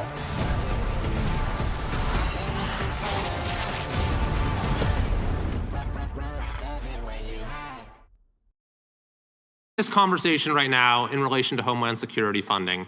And I believe there are some common sense reforms that have been proposed that folks on both sides would agree make sense, but those reforms have to go hand in hand with reforming this reckless practice of refusing to cooperate, refusing to honor detainers, and declaring oneself to be a sanctuary. So I'm hoping that we can find bipartisan support for what has long been a bipartisan principle.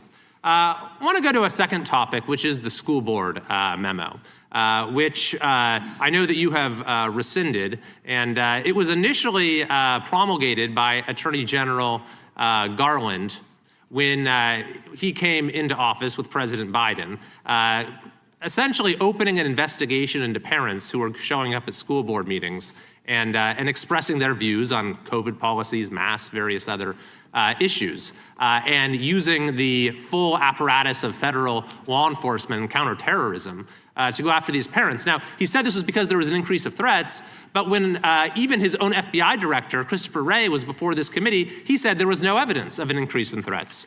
Yet nevertheless, when I asked him if he regretted the memo, Attorney General Garland said there was absolutely nothing wrong with the memo. Now, I take it you disagree with that, having now rescinded it? Absolutely.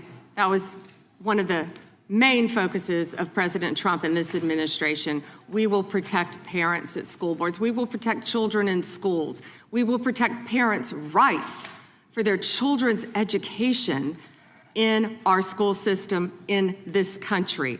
We will protect Christians. We will protect everyone who wants to freely protest. If Christians want to protest in front of an abortion clinic without being arrested, they will do so. Thank you very much. And finally, I thank you for your efforts to step up the detection and rooting out of fraud. My home state is California. Any idea if there might be any fraud going on in California?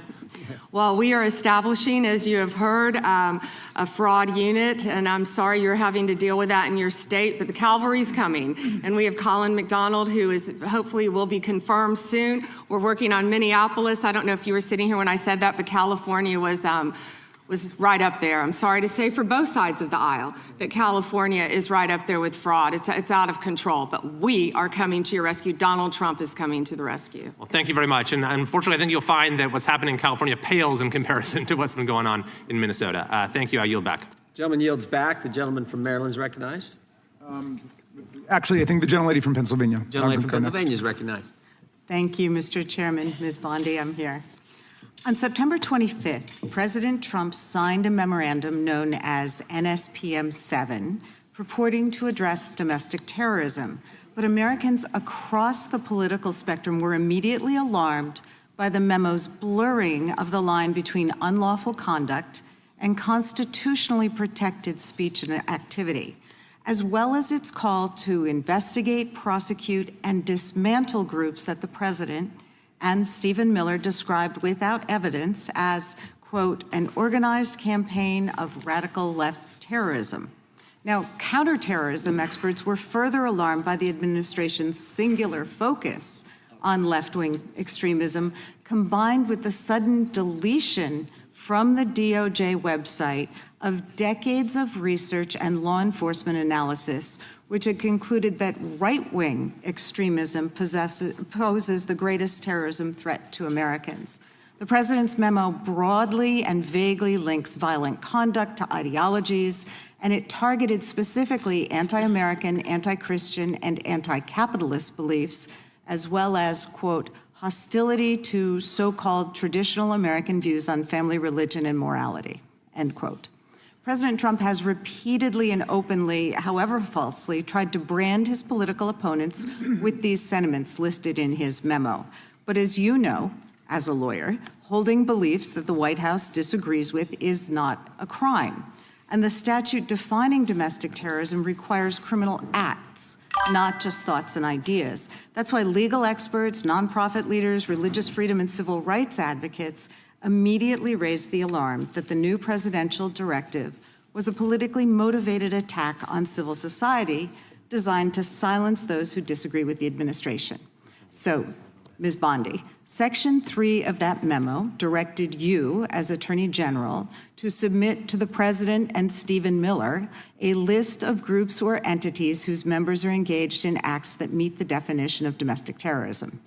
And then on December 4th, you directed the FBI to work with a variety of law enforcement entities to compile a list of groups and entities engaged in such acts by January 3rd, 2026, and to update that report every 30 days thereafter. So can we assume that you or persons under your direction at the Department of Justice have prepared that list of groups or entities who are designated as domestic terrorist organizations? And I just remind you, that's a yes or no question. Did you prepare the list? I'm not going to answer it yes or no, but what I will say is I know Antifa is part of that. I will talk to you about that. I'm reclaiming my time. I asked you whether you an Antifa member was list. Arrested in Minneapolis federal court for my cyber time. stalking. Did you they have ask a question and don't want an answer. The answer is yes or no. Time belongs to the gentlelady from Pennsylvania. Gentlelady can proceed. Okay. So will you commit to providing this committee with any list of organizations that you have recommended be designated as domestic terrorist organizations? We will comply with the law in all matters. Will you commit to provide this committee with your list of entities that you recommend be designated as domestic terrorist organizations? I'm not going to commit to anything to you because you won't let me answer questions. Okay, well then we do understand that your current position is that you have a secret list of people or groups that you are accusing of domestic terrorism, but you won't share it with Congress. And I'd remind you that when the US government designates an entity as a foreign terrorist organization, it must report that to Congress and to the entity, because the government can make a mistake and the entity has the opportunity to contest it. So your position seems to be that if you falsely designate an American or an American organization as a terrorist group, there's nothing they can do about it. I think we get it. You don't want to answer the question. No, you don't get anything regarding public safety. Thank you. Nothing. Thank you for the insult. It's clear you didn't come to Congress prepared to answer questions that the American people have every right to have answered. But if you were prepared to answer truthfully, here's what we expect the facts to show. The administration is keeping lists of Americans who the White House says are engaged in domestic terrorism. Those lists could include Americans who have not committed any acts of terrorism, but simply disagree with this administration, people like Renee Good and Alex Preddy. And your list may include clergy, elected officials, and members of indivisible groups across the country. And those lists likely don't include Proud Boys or Oath Keepers who were actually convicted. Americans have never tolerated political demagogues who use the government to punish people on an enemies list. It brought down McCarthy, it brought down Nixon, and it will bring down this administration as well. And you're right. I yield back. That's why we're so glad they rescinded the Memorandum targeting parents. For goodness sake, as the gentleman from California just pointed out in his... Today I'm doing a gymnastics class after quitting 6 years ago. Brought my boyfriend along and we said we'd treat ourselves to a yazoo if we actually did this. Gymnastics has always been my favourite sport and I have missed it ever since I left. But I've just always been too scared to do it again. Yazoo really encourages you to live boldly and playfully and keep refreshing who you are. It inspired me to just go and do something out of my comfort zone and realise that it's actually not that bad. And it's also more than okay to fail. I could not do a lot of the things that I used to be able to do. We had the flavours caramel blondie and birthday cake from the new Yazoo Inspirations range. So this is your sign to go and do something new and treat yourself with a Yazoo. It was a list of names not to redact. A list of names not to release. What did the DOJ do with this email? They released this email in the document production. Literally the worst thing you could do to the survivors, you did. And they're getting phone calls. A lot of these people didn't want to be known. And we know you touched the document because you redacted one name and you redacted the lawyer's name, but you left the survivor's name there. The next document I want to show you, that was in the title, the victims' survivors' names, all right? The title of this one is Child Sex Trafficking, Co-Conspirators, fully redacted. And by the way, I'm going to unredact them here. Les Wexner is in this. Now, your your deputy attorney general said, oh, well, he appears hundreds of times in the files, but he doesn't appear in this file until I forced you to release it, where he's listed as a co-conspirator, not to tax evasion, but to child sex trafficking, not to prostitution, not to money laundering, child sex trafficking. And then finally, what we have here is the third exhibit that I have is emblematic of the FD 302 release. These are the documents that we need that you're holding on to and over-redacting because they have the names of the men who are implicated. How do we know? Because the survivors gave testimony to the FBI, and it's in there. And what happens when you go to the portal at the DOJ to look at what's behind this redaction? Another redaction. So we can't even see them. And then there's some of these files you've pulled down from the website that we will never see because we can't search the redactions. So I have several questions for you. Who's responsible? Are you able to track who in your organization made this massive failure and released the victims' names? Are you able to track who it was that obscured Les Wexner's name as a co-conspirator in an FBI document? Do you have that kind of accountability? I believe Wexner's name was listed more than 4,000 times. Yeah, I already told you that. This is where he's listed as a co-conspirator. Can I finish my answer? Come on, let me finish my answer. We corrected that within 40 minutes. He was already, you're acting like everybody's trying to cover up Wexner's name. Reclaiming my time. I'm going to answer this question. Reclaiming my time. Mr. Chairman. This isn't how this works. Can I have my time back? Mr. Chairman. The gentlelady can give her answer. The time belongs to the gentleman from Kentucky. All right, I'm reclaiming my time. Can I give my answer? So yes. I'm going to put the language of the bill up on the screen. Chairman, may I give my answer on that? It's a political joke, and I need to give my answer on that. We'll let the Attorney General respond, and then the gentleman can move to the next question. It's my time. Within 40 minutes, you asked me a question. Within 40 minutes, Wexner's name was added back. Within 40 minutes of me catching you red-handed. There was one redaction out of he's over listed as a co-conspirator. And we invited you in. This guy has Trump derangement syndrome. syndrome. He needs to get, you're a failed politician. Gentlemen, you need to get I want you to watch the video. Mr. Chairman, please restore his time and remind the witness of the rules here.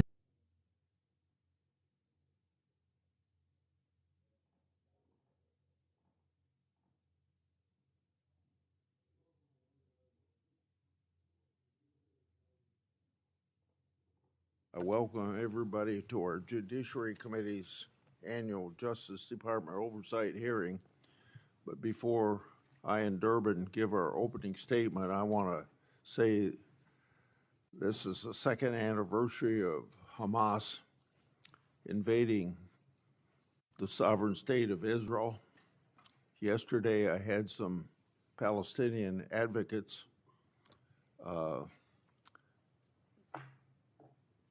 talk to me about the number of people being killed, I like to remind them there wouldn't be one death if there hadn't been this invasion of the sovereign state of Israel by what happened 2 years ago today.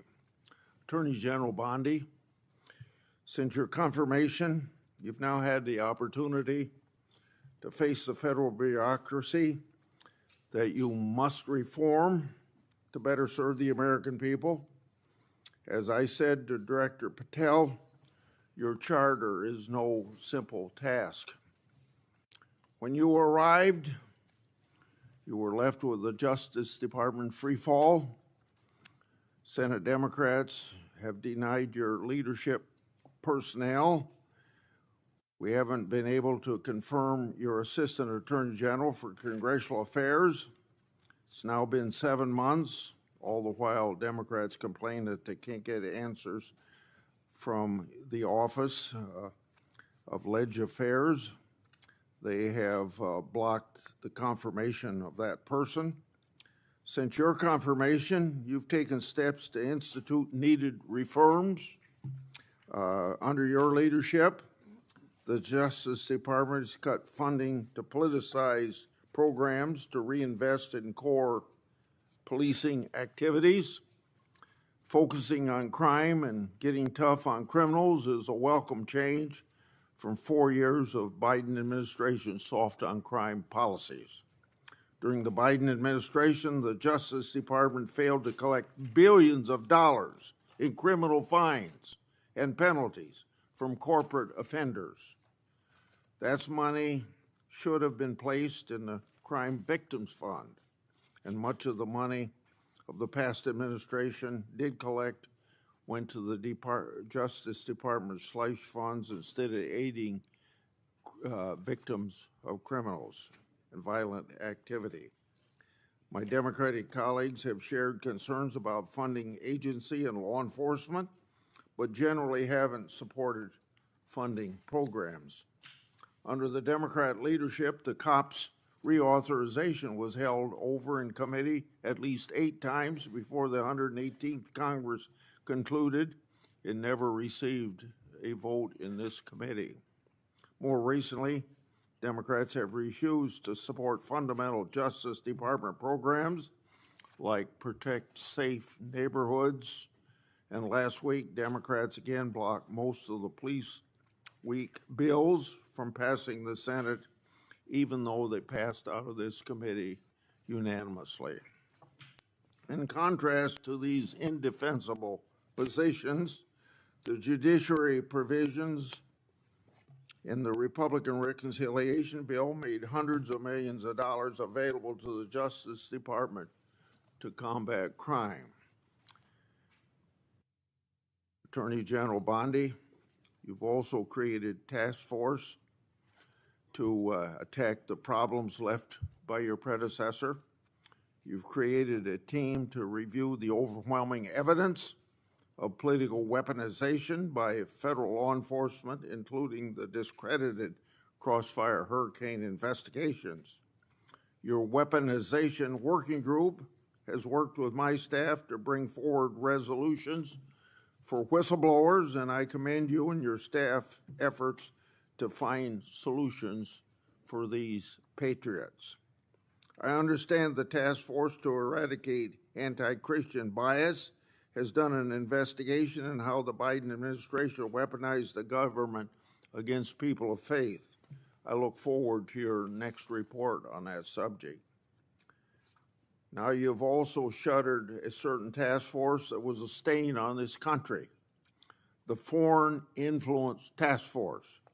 Democrats have cried about closing this misleadingly named unit. The task force was involved in undermining my and Senator Johnson's Biden family investigation. Instead of rooting out foreign influence, the task force became a political weapon.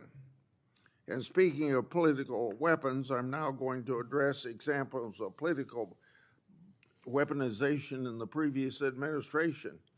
Most recently, I and Senator Johnson made public information relating to Arctic FOSS, expansive targeting of Republicans. And on Monday, just yesterday, because of our investigative work, the FBI disclosed that the Biden administration used Arctic frost to target Republican senators, including several senators on this very committee. This is an outrage, an unconstitutional breach, and ought to be immediately addressed. Greater danger established to them in their lives. Do you even know who Chase Mulligan is? You're so obsessed with, you Okay, don't, do you? I'm going to teach you the rules again. You're the Attorney General of the United States. We have rules here. You're obsessed with him. You're the Attorney General of the United States. With And the rules, obsessed with Donald Trump. You have Trump derangement syndrome. Mr. Chairman, I'd like my time restored. I'd like my time restored. In your district. In your district, and you don't even know about it, about keeping children safe from online predators. Time belongs to the gentleman from Maryland. The gentleman can proceed. Yeah, and I want the whole country to look at this. Because this is the Attorney General of the United States, whose job is law enforcement. We've never had a witness who has misunderstood our rules and been unable to conform his or her conduct to our rules before. We have only 5 minutes, and so we use our time to ask you specific questions. How long are you giving me to Excuse me, I'm not yielding to you right now. I'd like that second restored too. So, Ms. Bandi, the way it works is we ask you a question and you answer it. And if you go off on a wild goose chase, another tangent, you start reading statistics or you start talking about stuff going on in our district. And by the way, I invite you to my district. Come to my district, but that's not what we're here to do today. Okay? So, and you do that, then we're allowed to say we reclaim our time. At that point, you have to be quiet. You have no choice. You have to be quiet. So I hope you understand the rule at this point. Now, here's what I want to ask you. You're in law enforcement. We've seen all kinds of evidence of crimes.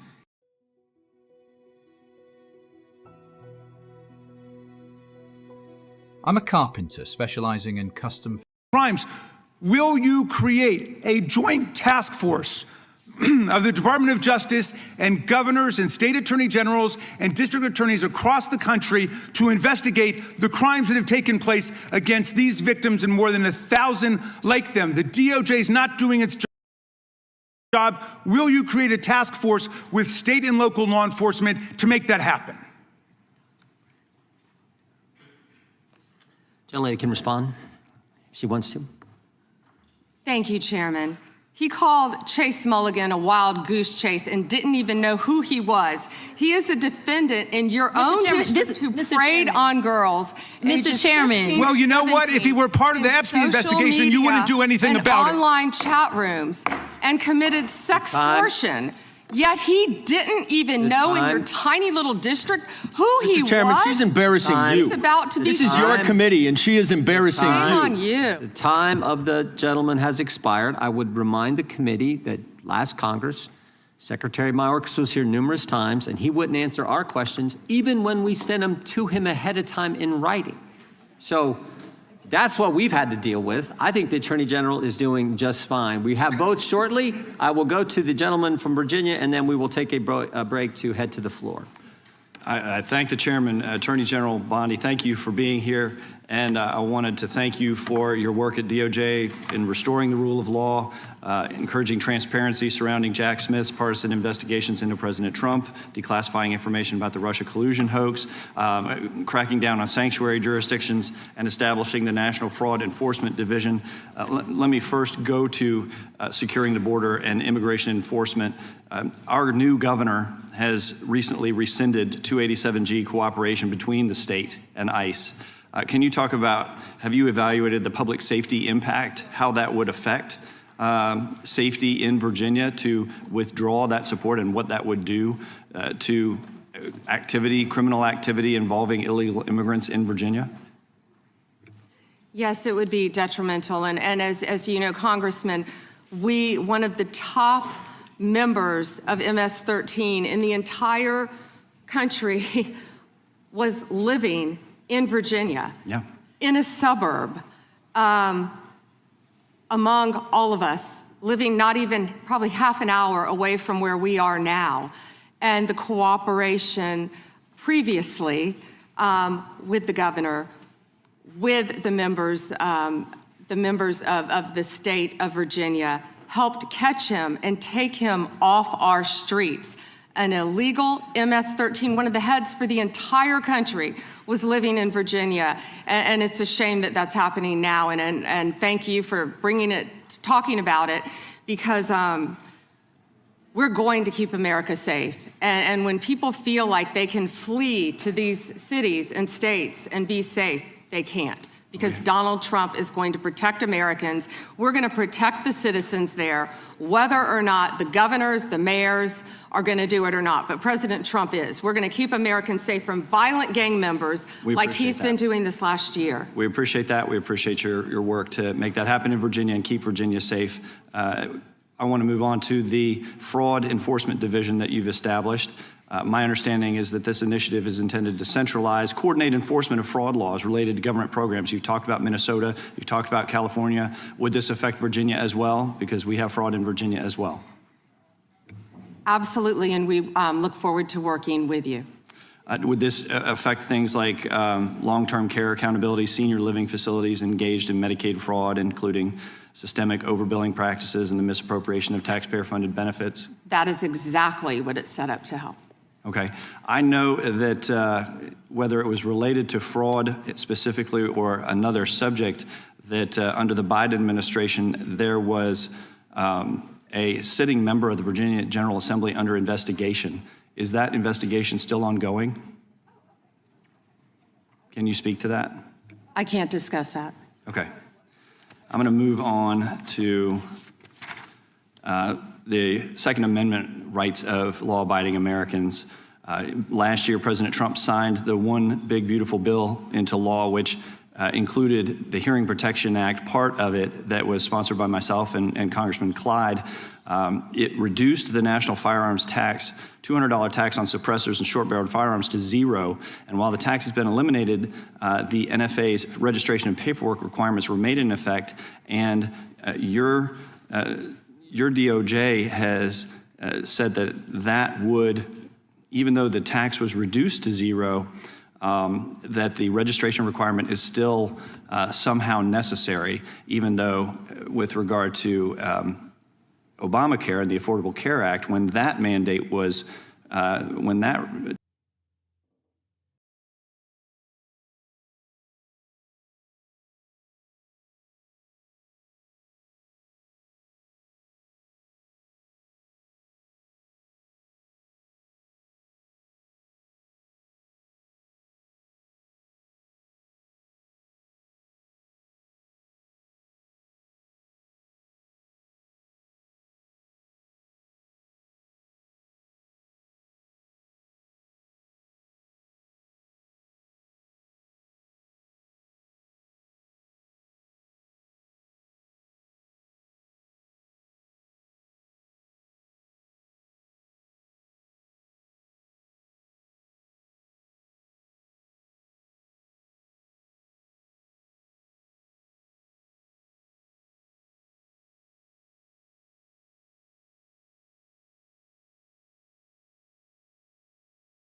Among them appear to be at least some of extended interviews between Epstein and Steve Bannon, a right-wing pundit in the United States, former strategist working at the White House in Donald Trump's first term. He's previously talked about conducting around 15 hours of interview with Epstein. They've not previously been aired in any extended form, but there's a couple of hours of what appears to be some of those videos in these latest releases, and we can play a couple of minutes of that now, in which Epstein discusses being a sex offender. Is your money dirty money? If you live, I just asked a question. Is your money dirty money? No, it's not. So, in fact... Why is it not dirty money? Because I earned it. But you earned it. We went back to this before. You earned it. You earned it advising the worst people in the world, right? That do enormous bad things, and just to make more money. So, instead of asking me the question, should you take the money? Because I think it's a legitimate question. You think it's a legitimate question? Yes, no question. Because I think ethics is always a complicated subject, but I can tell you that with the money I gave to help try to eradicate polio in Pakistan and India, instead of asking me whether that money should be given to these children,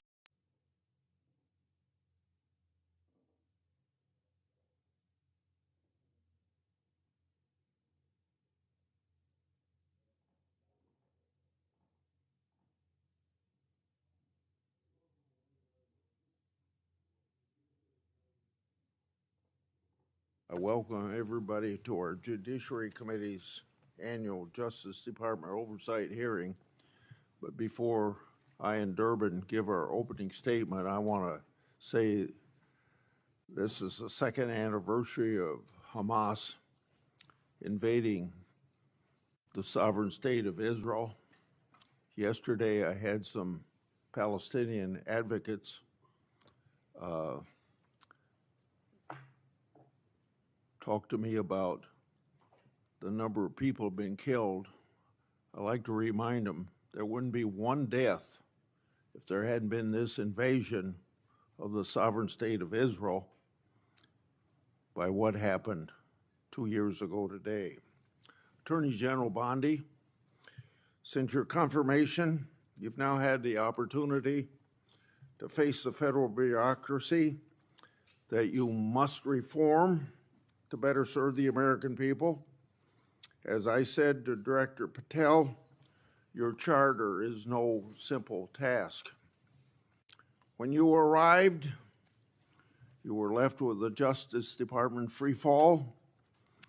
Senate Democrats have denied your leadership personnel. We haven't been able to confirm your Assistant Attorney General for Congressional Affairs. It's now been 7 months, all the while Democrats complain that they can't get answers from the Office of Ledge Affairs. They have blocked the confirmation of that person. Since your confirmation, you've taken steps to institute needed reforms. Under your leadership, the Justice Department has cut funding to politicize programs to reinvest in core policing activities. Focusing on crime and getting tough on criminals is a welcome change from 4 years of Biden administration's soft on crime policies. During the Biden administration, the Justice Department failed to collect billions of dollars in criminal fines and penalties from corporate offenders. That's money should have been placed in the Crime Victims Fund, and much of the money of the past administration did collect went to the Justice Department's slush funds instead of aiding victims of criminals and violent activity. My Democratic colleagues have shared concerns about funding agency and law enforcement, but generally haven't supported funding programs. Under the Democrat leadership, the COPS reauthorization was held over in committee at least 8 times before the 118th Congress concluded. It never received a vote in this committee. More recently, Democrats have refused to support fundamental Justice Department programs like Protect